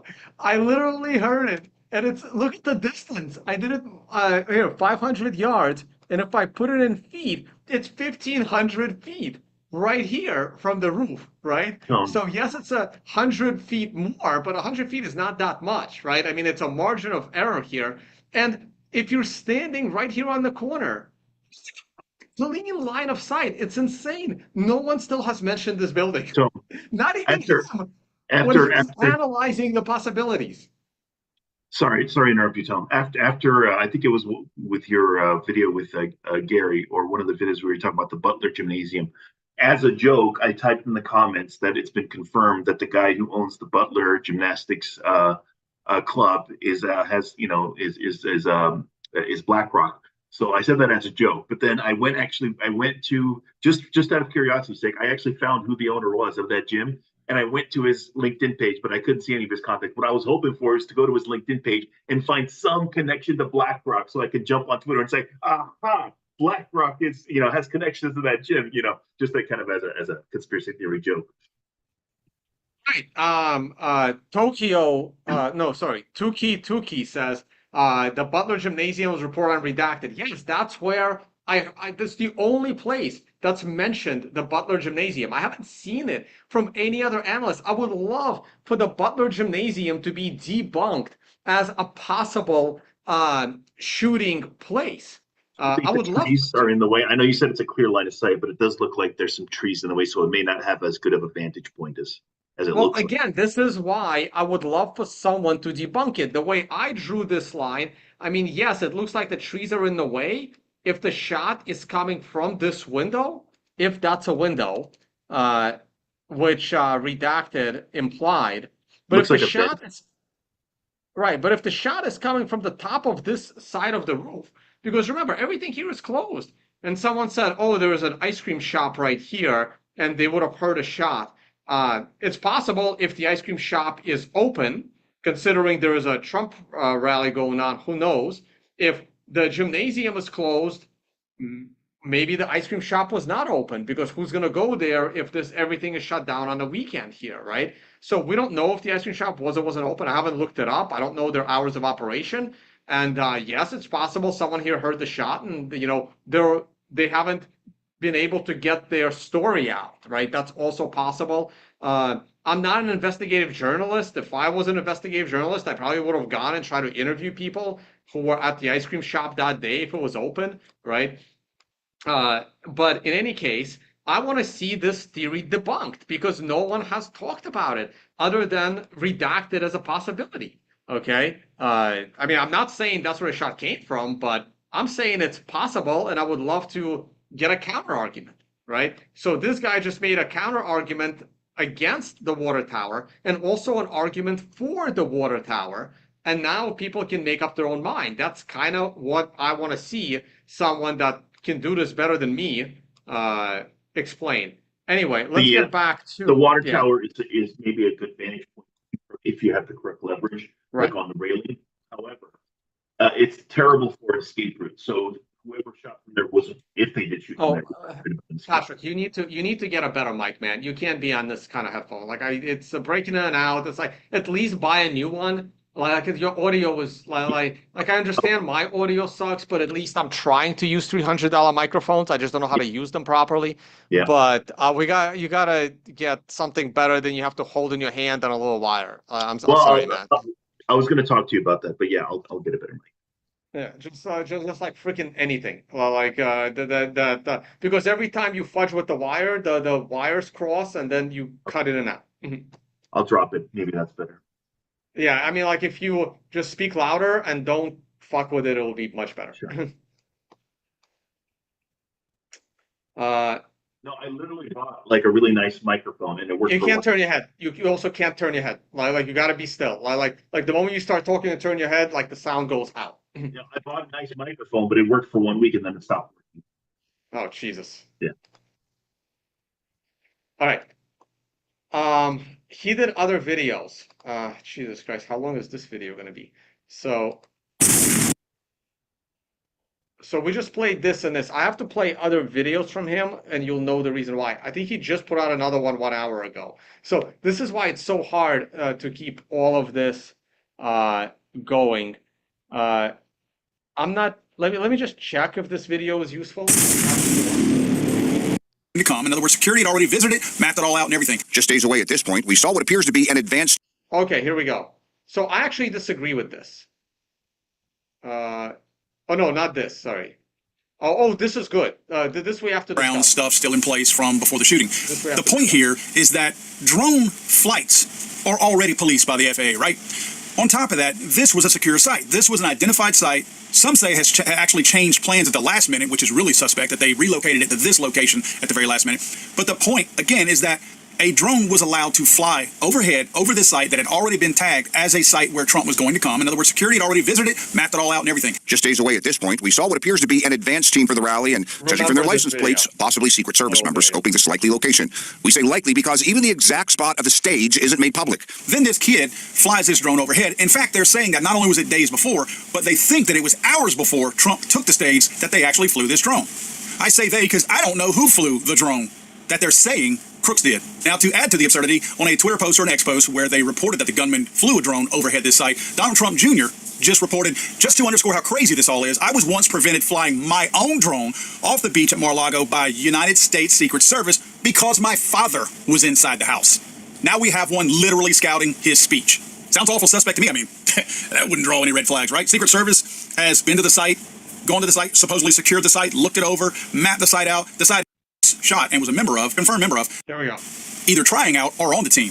And speaking of on the team, this is kind of disturbing. Mr. Webb here, who provides this video clip at the gun club where Crooks shot and was a member of, confirmed member of, DHS also trained there. George Webb here at Clarendon Sportsman's Park. This is, of course, the place here where our member is Crooks. Crooks is our member here, and I think you're also going to see Uric is a member here as well. And again, the reason why you come to a place like this, if you're going to try to entrap some Republican kid and you're going to try to make a shooter out of him and you want him to be shooting at a distance at 140 yards, being at the club over in Allegheny Club, which is 100 yards inside, is not going to do it. Being at a large facility like this, where you have an 1,800-acre campus and you have the deer hunter being shot here, so you can shoot animals and so forth, moving animals through foliage, through realistic conditions that he's later going to have back over at the fairgrounds. You've got to be coming to a place like Clarendon Sportsman's Club. And the important thing about this is where the Department of Homeland Security trains. This is where the Department of Homeland Security trains. This is where ICE trains. This is where every DHS live exercise has been since 9/11. I say before then. And the scenario is written by Michael Chertoff and also Mayorkas when he was at DHS. Tom Ridge was more of a figurehead as the first head of DHS, but those exercises were here. And the exercise called, the exercise in general here is the John F. Kennedy situation. Multiple shooters, political figure. So rally shooter is the name that I've been told. Right. So this is the part that Patrick, you mentioned earlier, that the Patsy was a member of the same gun club as Department of Homeland Security uses to train. They train at the same gun club. So he would have ran in to multiple DHS agents, probably former CIA agents, FBI agents, ICE agents. So he was definitely in contact with them ahead of time by shooting at the same gun club. Sticking on this topic, there are now a bunch, I don't know how true this is, a bunch of speculation. People are saying that they're tracking cell phone data, and he has been in the vicinity of people with cell phones whose cell phones then later on pinged at like FBI field offices, right? So clearly he's been in contact with law enforcement before this incident went down, which again, my assumption that this guy is a total patsy is completely completely makes sense. So people are doing this analysis on a cell phone. Again, I don't know how true this is. This could be made up shit, but I wish we had a proper investigation of it. And I wouldn't be surprised if it leads back to my view that DHS and FBI set him up as a patsy, and those agents at the FBI and DHS just happen to be former CIA agents as well. Yeah, go ahead. Regarding the cell phone tower, I think a lot of people misunderstand what cell phone tower data does. It can put you in a general area. It doesn't pinpoint your actual location. Just because your cell phone pinged at a cell phone tower in some area doesn't mean you were literally right there. So I think it's possible the FBI may have put this guy up to it, but I don't think that the cell phone tower data is the smoking gun. It is interesting that he did go to the same gun club, and I like your theory that he may have ran into some agents who thought this was a good guy to, hey, we can use this guy for some operation, so we can arrest him for, trying to do some terrorism. Yeah. So we're gonna keep that with a grain of salt. Now, man, where do we go next? Let's stick with legally armed American. Let's stick with that. So that's, he put out that video. He also put out this video, and I disagree with him here. But this is why I want other opinions. Let's see. There's a short video. Again, these are a little bit simpler, but you kind of got to go back in time a little bit to pull up some of this video, and that's what we did. Don't trust an insurance company with your self-defense, guys. You guys will remember our beloved Betty Crocker, who cowered down and hid to the left of Trump while the Secret Service agents were trying to prepare him to get him up and move him over to the safer van, right? She's mostly recognized by the scared look on her face, but also by that weird lumbering gait of hers as she walks behind the crowd and then attempts to unholster her gun and then really attempts to reholster the gun a couple times before she's actually successful at doing that. Our beloved Betty Crocker, there she is.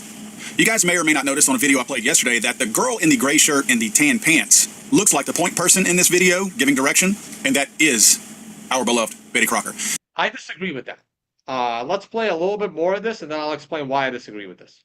This is the Secret Service crew that was assigned to go scope out the Butler Fairgrounds in preparation for security detail when President Trump came during the actual visit. This is a few days prior to the actual rally where Trump was shot. Now, we've heard several reports where they talked about the reason why, and this is their reason, not mine, the reason why Trump had such an inexperienced hodgepodge detail, because now they're saying some Department of Homeland Security personnel who were not Secret Service, even though they fall under that same umbrella, they were not actual Secret Service members. They were part of the security detail. In fact, most of them were. So we didn't have a majority Secret Service group here. We had a Secret Service led group, but the majority were not Secret Service. This person, Betty Crocker, obviously is one of their supervisors, one of their leading people, obviously a token DEI hire. It might not seem suspect that, okay, well, if she was Kim Cheadle's lead person, favorite person, but if that was her lead person, okay, it makes sense that she's out there. Well, it doesn't make sense. Since we have heard that... All right, I'll let you guys finish watching it on your own, but I just want to point you to, I don't think this is the same person. I think it's the same person. They're both left-handed. You do? Yeah, they're both left-handed. It looks like they're both left-handed. This one, who's a lot fatter, looks more like that agent, okay, than this one. I mean, like, hold on. Let me just finish. Look at her legs as she walks away. go scope out the Butler Fairgrounds in preparation for security detail when President Trump came during the actual visit. This is a few days prior to the actual rally where Trump was shot. Now, we've heard several reports where they talked about the reason why, and this is their reason, not mine, the reason why Trump had such an inexperienced hodgepodge detail, because now they're saying some Department of Homeland Security. You guys may or may not notice on a video I played yesterday that the girl in the gray shirt and the tan... A lot skinnier. No. He's not talking about that one. He's talking about the one behind her with the green shirt. Oh, that one. Yeah. And yeah, that's possible. Sorry. So then that's my fault. Okay. I thought he was talking about this one. My bad. He's talking about this one. Yeah. She's holding her phone in her left hand. She's got her watch in her right. For some reason, I was focused on this one. I'm like, yeah, there's no way that's the same person. Yeah. This one looks like her. Okay. So I stand corrected. She looks a lot like her. The other one looks more like her. But again, even the hair color is off. The other one is way more blonde than this one. But yeah, they look. Our beloved Betty Crocker. Yeah. There's. Yeah, she's left-handed. See. Yeah, she looks a lot like her. Right. Correct. Okay, so that was accurate then. My bad. That is correct. Now we're sticking with. Are we sticking with him as well? Let me see what this is. Man, I watched so many videos, it's hard to keep track at this point. Yeah, this was a good video as well. I'm not going to play all of it, but it was good. If you're curious how many things I have questions of now, it's that many. Yeah, here, huh? Testified to the House Oversight Committee in Congress. And if you're curious on how many of my questions I got answered, if you can read everything on that page, that's how many questions I got answered. If you're curious how many things I have questions of now, it's that many after listening to her testimony. Right, so this was good. I'm not going to play all of it. Things to them. And I guess they do technically have different. I'm not going to play all of it. Check that out. And he released a new video, which I'm going to watch the moment this ends. Did Trump assassin meet with the FBI or DOJ in DC? Okay, so maybe he's talking about the cell phone data in that video. I'm going to watch it later. I'm not going to do it on live air. Now, let's move on to other people that are putting out great content on this. By the way, this was, I wish other people did this. This was the perimeter. This is the Pac-Man perimeter, as Redacted constantly talks about, where this was the perimeter, and yet somehow this building wasn't inside the perimeter. It's completely insane. Okay, so I just want to point your attention to that. And Redacted just came out with a video yesterday where they pointed to Peak Prosperity's gun analysis, but they also talked about, and I haven't seen this yet, this. I just want to bring your attention to it. To this phone number. Oh, that's curious. So you don't.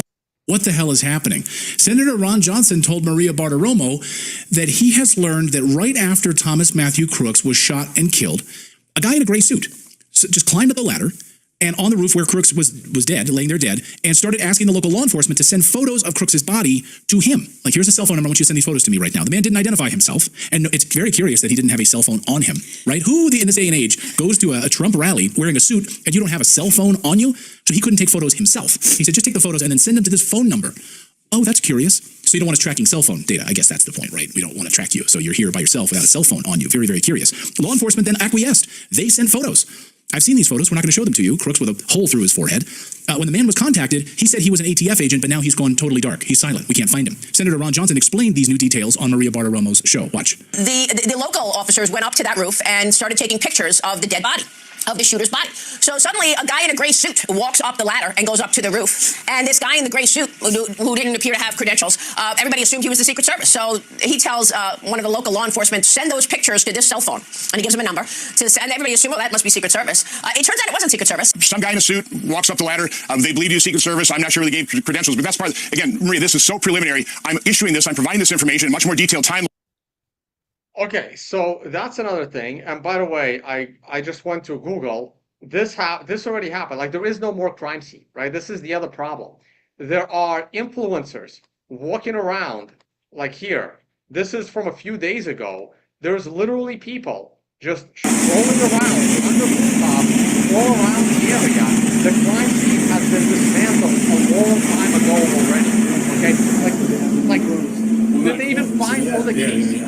Right? All right, guys, I'm up here on the building where the supposed sniper took his shot. It's not that steep at all. Just had a 70-year-old man back here climb up. Right, there's literally anyone can go there and take a selfie off the top of the roof. All right, everybody, welcome back. July 17th, 2024, and we're looking at Butler Farms. And we're here once again so I can explain to people how the botched Secret Service plan here is being completely covered up in the media. Now they're saying that there was a sniper team in the building that this Thomas shooter kid was on, but they claim they were in the second-story window. The problem is this building does not have a second story. This building has a second story, which means the sniper team was set up in these windows here, facing Trump. So once again, they're expecting us to believe that the Secret Service is looking out of these windows, one story higher than this building. This is what they wanted you to see. Again, all of this is in the video description. I do have a few more things to cover. Let's go with this. So here's another interesting thing. So this guy has been doing pretty good analysis. Hegshot87. Now, I don't know about other people, but anytime I watch a video from a brand new person that I've never seen, the first thing I do is I go to their channel. Motorist, when you're watching this video and you want to go to his channel, what do you click? I click on his name in the lower left. You click on his name in the lower left. That's the name, correct? Hegshot87, right? You see his image right here. He's got this American flag. Yep. What do you think will happen when I click on his name? Am I going to go to his channel? I assume so, but the way you're saying it, I guess not. Where does it take you? It takes me there now. Okay, it was not taking me there all week long. When the director of the Secret... Okay, thank God. Holy shit. That's not where it was taking me. That's interesting because Wow, they must have when the director of the fixed it. Secret Service, Kim Cheadle... When I had to literally type it in. when the director of the Secret Service, Kim Cheadle, walked into those congressional... It was taking me to this channel. I'll show you. Wow. It even did that to me 2 hours ago. Before I started this video, I double checked. It was taking me to this channel. So Ilfani gave me the opportunity to play Killer Clowns early, and today I want to give you... Which looks like the same guy with a beard, but it's a completely different channel. It's a straight up video game channel. Yeah, that's weird. I wonder why that's... one of the things that I was saying to support the lone gunman theory is that none of the socials are censoring anyone saying there's multiple gunmen. So I was like, well, I mean, they're not censoring it, so it's... Patrick, your audio's killing me. So Ilfani gave me the opportunity to play Killer Clowns early, and today I want to give you an initial... It wasn't like that earlier at all. But it's a your little audio better. is just disaster right now. And I just tried, like something is wrong here, right? Look, I just add the So numbers Ilfani gave me the 87. opportunity to play Killer Clowns early, and today I want... Christ. I just add the numbers 87 here. Watch. 87. And I hit enter. And So Ilfani gave me the opportunity to play Killer Clowns back to his channel that doesn't have 87 on it. Insane. Absolutely insane. So it's working halfway now, but not fully. And when you go back, it doesn't when the director of the Secret Service... take you to his channel properly either. Anyway. when the director of the Secret Service, Kim Cheadle, walked into those congressional hearings... So let's go to his channel now that it works.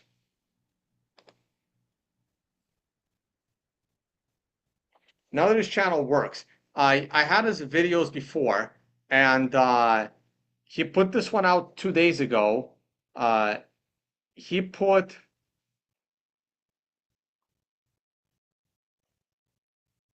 Actually, I don't remember which part of his latest video I wanted to cover.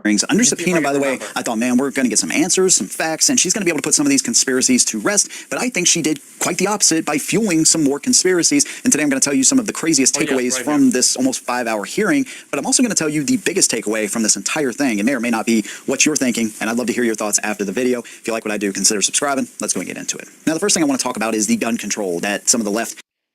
Yeah, he talked about how the left and the Democrats, all they talked about was gun control. And by the way, the first couple hours, I'm like, I'm not going to be able to make anything on this because she was saying a whole lot of nothing. And whether she resigns or gets fired, one thing is for sure, Kim Cheadle will have a promising career in politics because she gives some of the best non-answers I've ever heard. Overwatch was brought up a lot. So some of the representatives were like, okay, Overwatch. So does that mean that you had somebody in the tower? She said no to that one. But then when they asked about drones, she said, yeah, sometimes we use drones and other technology at some events, but I'm not specifically talking about this one. They brought up a good point. Well, the tower seemed like the best place to have somebody.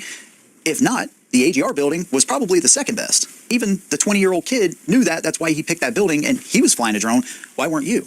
Now, of course, she wouldn't confirm or deny that, but if she's already saying that, yes, we use technology, including drones, why wouldn't you just say, yes, we were using a drone here? Now, of course, that would lead to further incompetency on her part and whoever signed off on those plans. But she did not come to the table with any kind of answer when it came to the specific rally, at least when it, was talking about Overwatch. So according to her, there was some kind of Overwatch there. And that just fuels the conspiracy for a second shooter theory. Because when we looked at that a couple days ago, it looks like there's something there. I was thinking, okay, maybe Secret Service did put somebody up there. Now, of course, that makes it even worse, the fact that they were overlooking the AGR building, right? And so that's like, how the hell could anybody get up there at that point without you knowing for sure? Because that is like one of the most ideal vantage points. So she just fueled the whole second shooter thing more than probably anybody. And quite a few representatives walked out of that hearing saying, I believe now more than ever that there was a second shooter. That's what a lot of those congressmen walked away thinking.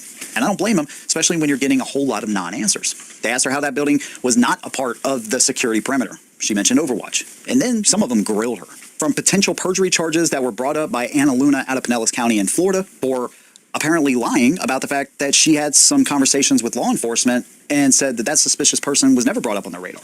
To Nancy Mays. I would have to get back to you. That is a no. You're full of shit today. To this representative in Texas that said she should go back to guarding Doritos. And you should be fired immediately and go back to guarding Doritos. Mr. Chairman, I yield back. She did not like that comment either. She would move from, representative to representative after their time was up, but she spent a little more time staring him down after that comment. Thank you. Thank you, Mr. They talked about the timeline, and how it was confirmed by that office to move it to the Trump rally. So the timelines don't make sense. The holes in the perimeter don't make sense. I mean, it's just a gaping hole in the middle of this perimeter, right? That is just clearly nobody's there to oversee it. Even though they have Overwatch, nobody's there to oversee the most prime building, or the most prime building there, essentially, to take a shot at the president. They talked about the bad work environment. They compared her to Stuart Knight. And, Congressman said, hey, you know what Stuart Knight did after Ronald Reagan got shot? She didn't know that Stuart Knight resigned after that. When you have this big of a and actually had his house broken. All right, so there was one more video, and I hope it's from him. Maybe it's this one. Two shooters. Disturbing, but what's even more disturbing is the fact that people are now saying there was a second shooter. We're going to look at some of the evidence that people are bringing forth with that claim, and I'm going to tell you if I really do believe that. And then also one additional thing that I'm going to add to this video is tell you how I believe the media has actually fed this shooting and many others, and it may not be what you think. If you like what I do, consider subscribing. Let's go and get into it. Now, what do we know about the gunman? By the way, that's how I'm going to refer to him. Gunman, shooter, kid, idiot, whatever.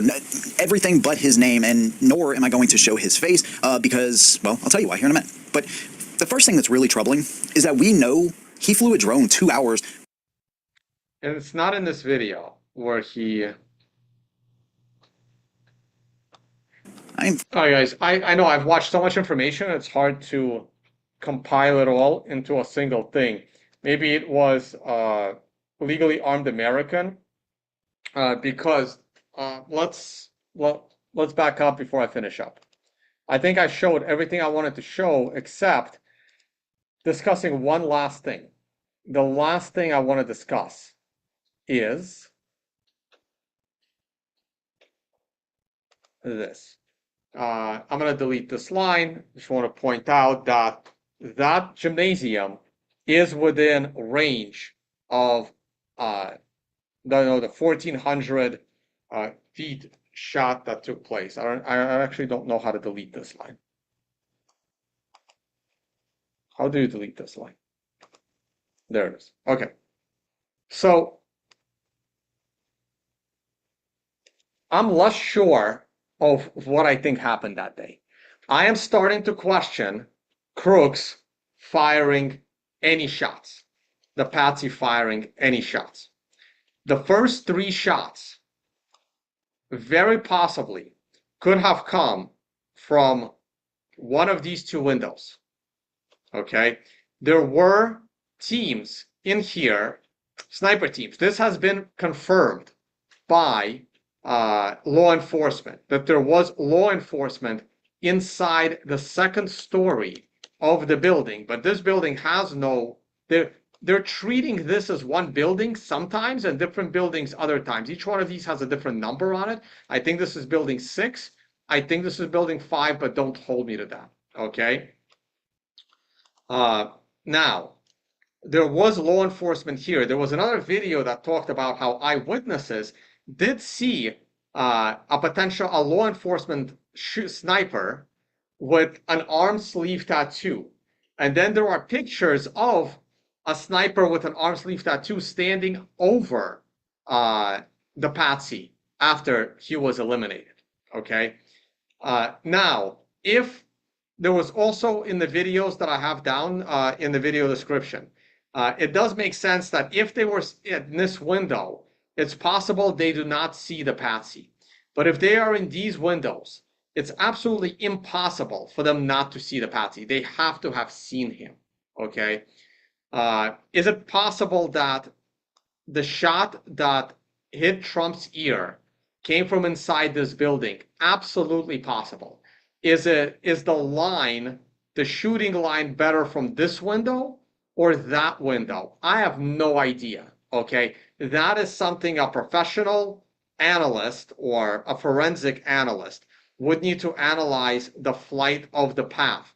I would assume that this window inside here is probably the cleanest window to get a proper shot on Trump's ear, but it could also be this window. The first 3 shots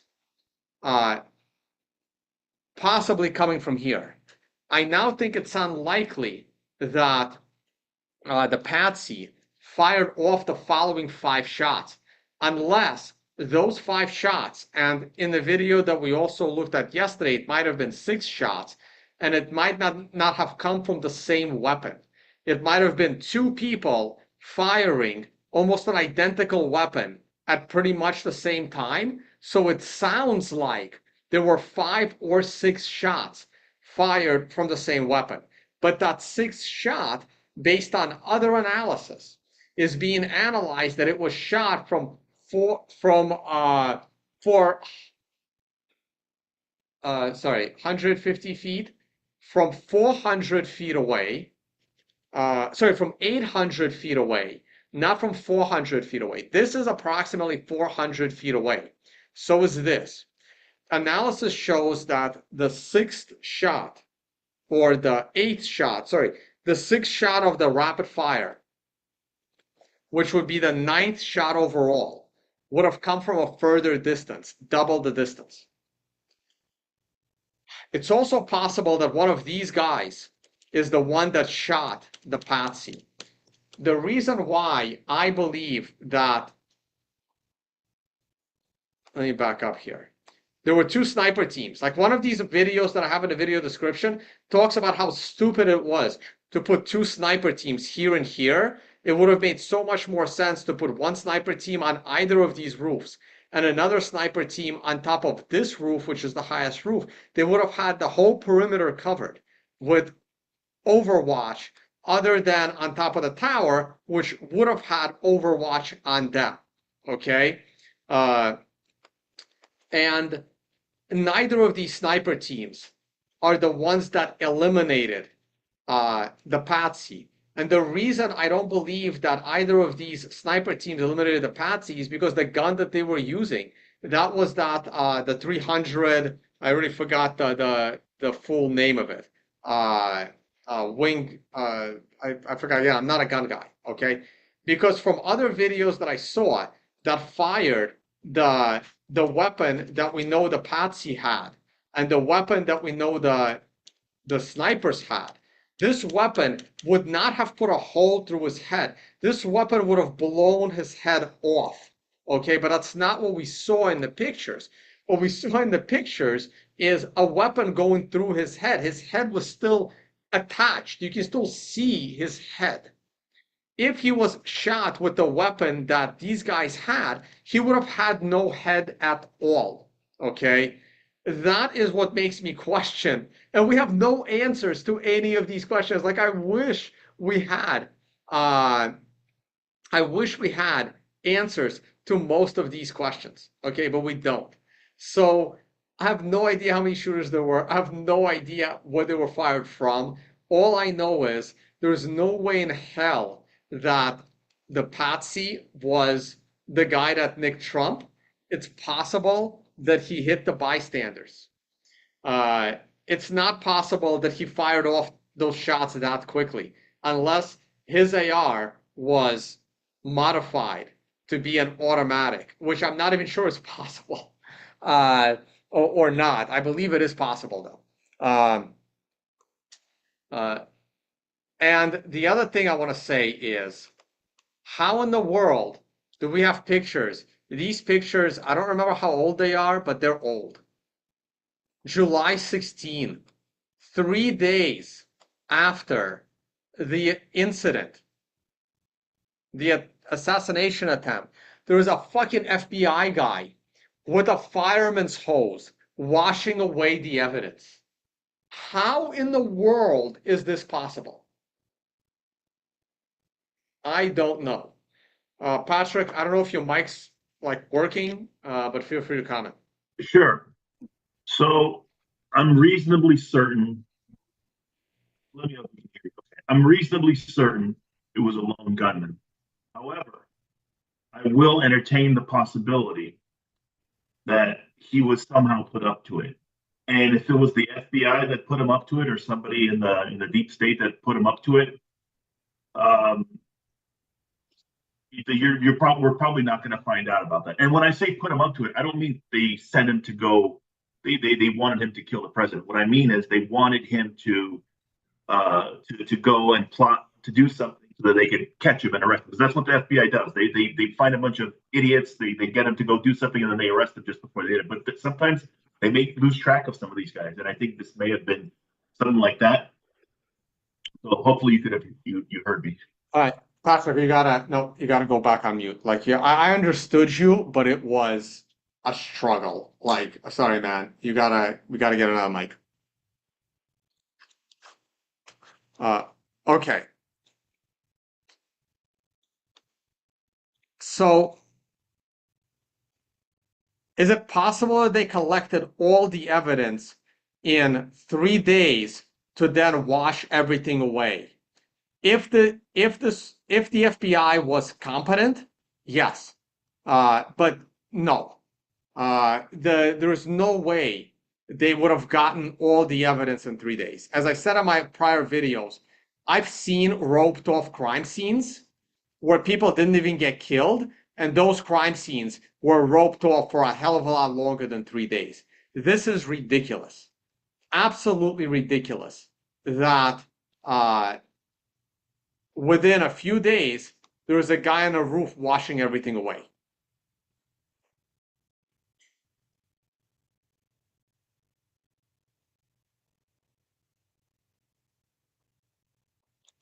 All right, I'm looking at your live chat, guys.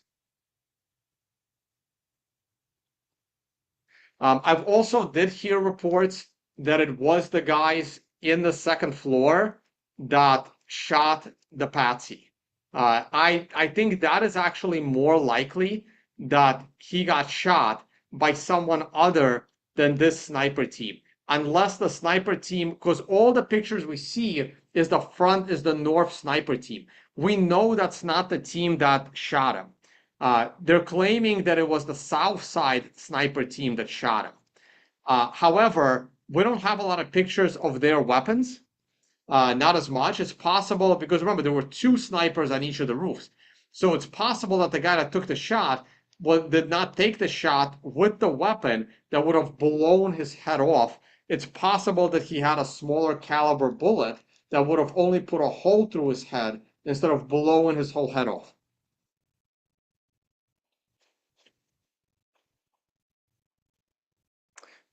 No, I have not explored any of the theories that the shooting line was from behind Trump.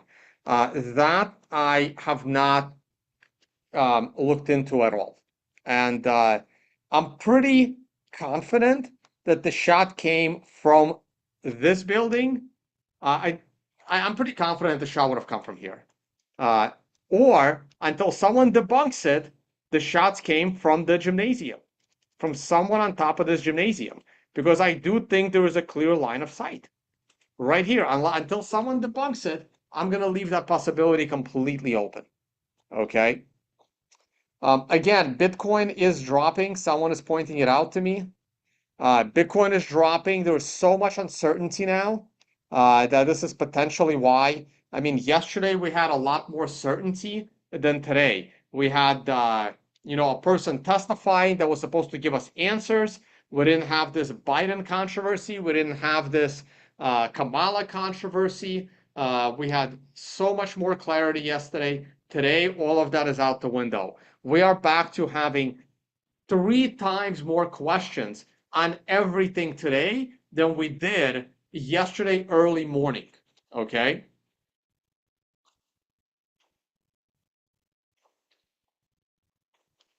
Jim Angle doesn't line up with the earshot. I don't see how you can claim that. I really, really don't, right? Because it's almost in line. Dylan, is this mic any better or is it the same shit? A lot better. It's a lot better. Okay. Let me know if it goes to shit. So one overarching, I know you don't want me to go on any rants, but let me just say this and stop me if my mic goes to shit. But I think that there's this cognitive bias where we want to think look, history is a game of inches. I mean, Donald Trump came a quarter of an inch away from dying. And that prospect frightens. The fact that all of world history could change based on a fluke, on an accident. And it's far more comfortable for people to think that there's some grand scheme, some grand plan, somebody behind it all that's moving all the parts, rather than it's just some random thing that just happened that nobody could control. It's the same reason why people believe in religion. They don't want to believe that things happen by random chance. They want to believe that there's a grand scheme behind it. And I think that's why people have a cognitive bias to believing in a conspiracy theory. But thanks for listening to my rant. It's all good. I want to comment on the angle real quick. This angle to me makes a little more sense than this angle.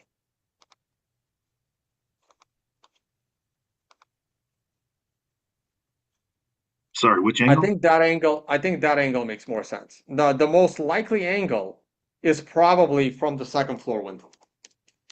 But this angle is actually closer to the angle from the second floor than where the patsy was. I could be proven wrong. I could easily be proven wrong. The problem is all the shot renderings that show people getting shot, or the president getting shot, is coming from this side of the roof where we know the patsy wasn't on.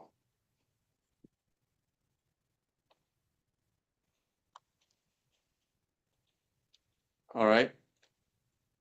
Do you want to talk about Cheadle's resignation a little bit, or? No. I mean, it only makes it worse. Her resignation only makes it worse because now we're not going to get any answers, right? So we're going to know nothing. They've already washed away the evidence. The FBI is possibly the most corrupt agency in the entire United States, other than the CIA. So maybe the CIA is, well, the CIA isn't really corrupt, right? The CIA literally does their job. And a part of their job is to eliminate US presidents. So I'm not even going to say the CIA is corrupt. The CIA is the CIA. They're doing their job. I don't agree with their job. I don't agree that the CIA should have killed JFK, but that's their job. Their job is to eliminate people that want to eliminate the CIA, basically. That's their number one priority. But the FBI is supposed to be a legitimate agency, but they're not. The FBI is the most corrupt agency ever. And if anyone ever has a run-in with an FBI agent, just tell them to their face, talk to my lawyer and go fuck yourself. But make sure you say talk to your lawyer first, because the moment you say talk to my lawyer, there's nothing more they can actually do. And then you can tell them to go fuck themselves, and feel free to tell them how corrupt their agency is. I guarantee you that's what I plan to do. And I'll try to record it too. Yeah, I believe the FBI was involved here and made him a plant between the DHS and the FBI. That's my opinion here. Yeah, I think the FBI finds disturbed individuals and gets them to do really bad stuff. And 99% of the time, they arrest them before they can actually do the bad stuff. But 1% of the time, somebody gets away and is able to do it. Maybe remember the Orlando shooting at the gay nightclub? I don't remember the exact instances, but there's so much evidence out there that FBI creates these incidents. FBI like grooms these people, puts them up to do bad shit, and occasionally they don't arrest them in time after putting them up for it. Right. I would say I'm gonna go on a limb here, and I would say 80% of all the crazy gun violence, some law enforcement asshole was involved in making it happen.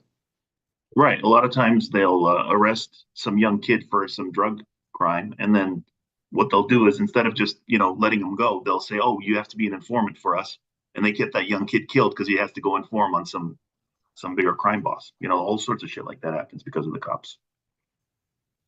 Yeah. So I don't know what else I can say that I haven't said. I've watched so much stuff on this. I mean, I didn't know these guys existed. I basically discovered all these guys while doing my research. I knew about Peak Prosperity. They continue to do a great job.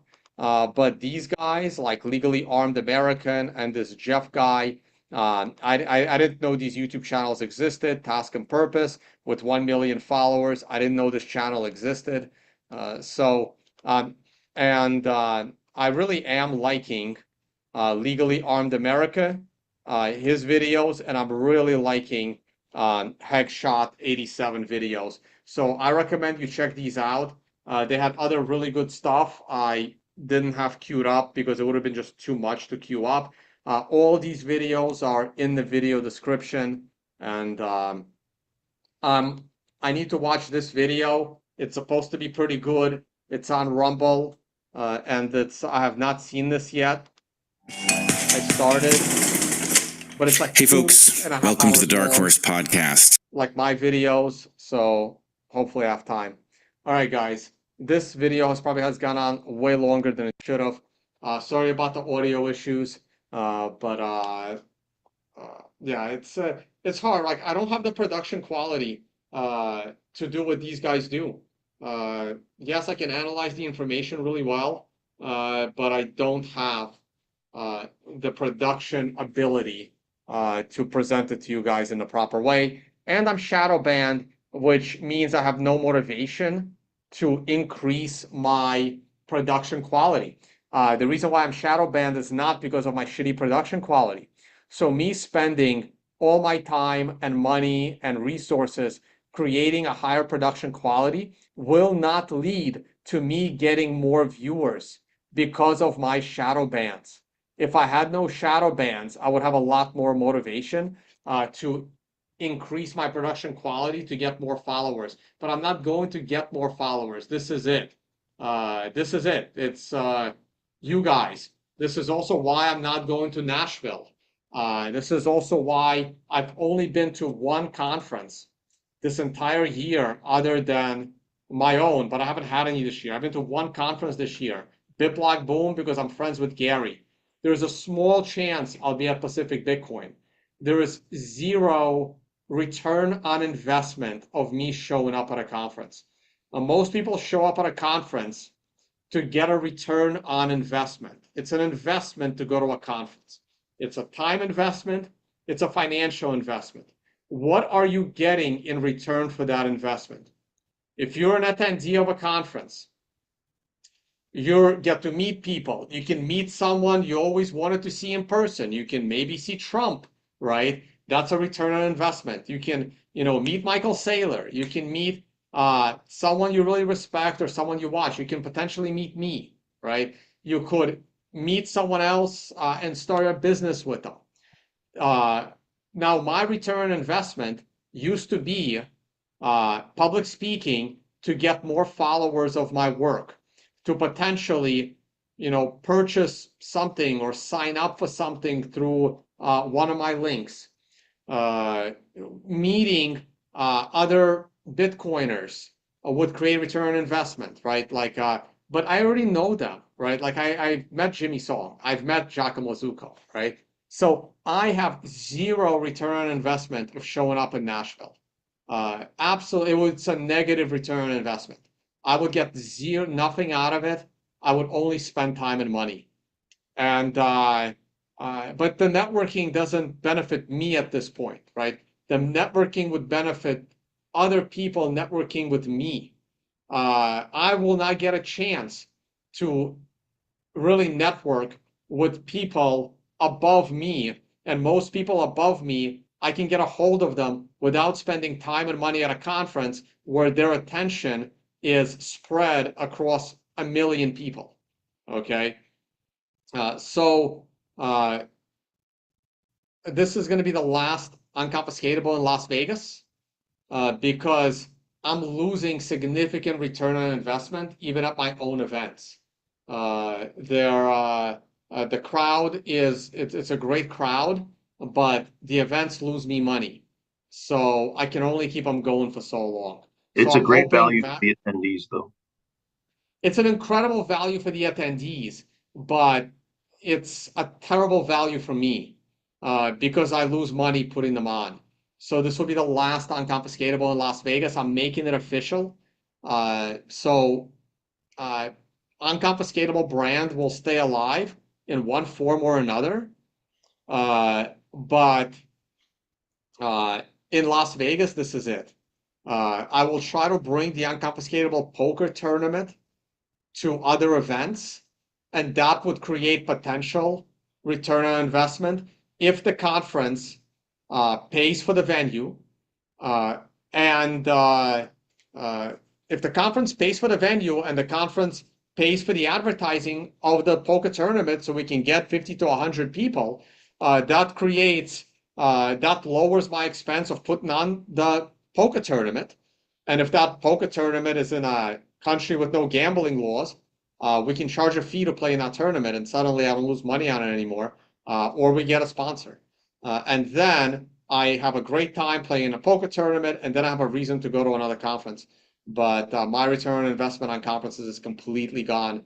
And honestly, I would rather spend more time watching videos on who assassinated Trump than hang out at a Bitcoin conference. Like it's just not.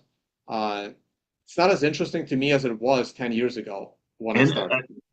I mean, the Bitcoin conference has slowly turned into a scam coin fest. It's like very little about Bitcoin anymore. So there's no reason for me to go anymore because I'm only interested in Bitcoin.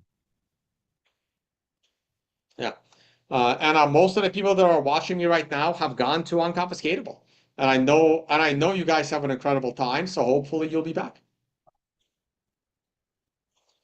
And the financial summit, we'll see. The next one is in Maldives, and I may completely change that as well. There is going to be some stuff going on in Prospera. I am going to be in Prospera soon, and I'll bring you more interviews and updates on what's happening in Prospera. Good. All right, guys. Thank you all for watching, and I will see you all on the next. Bye, guys.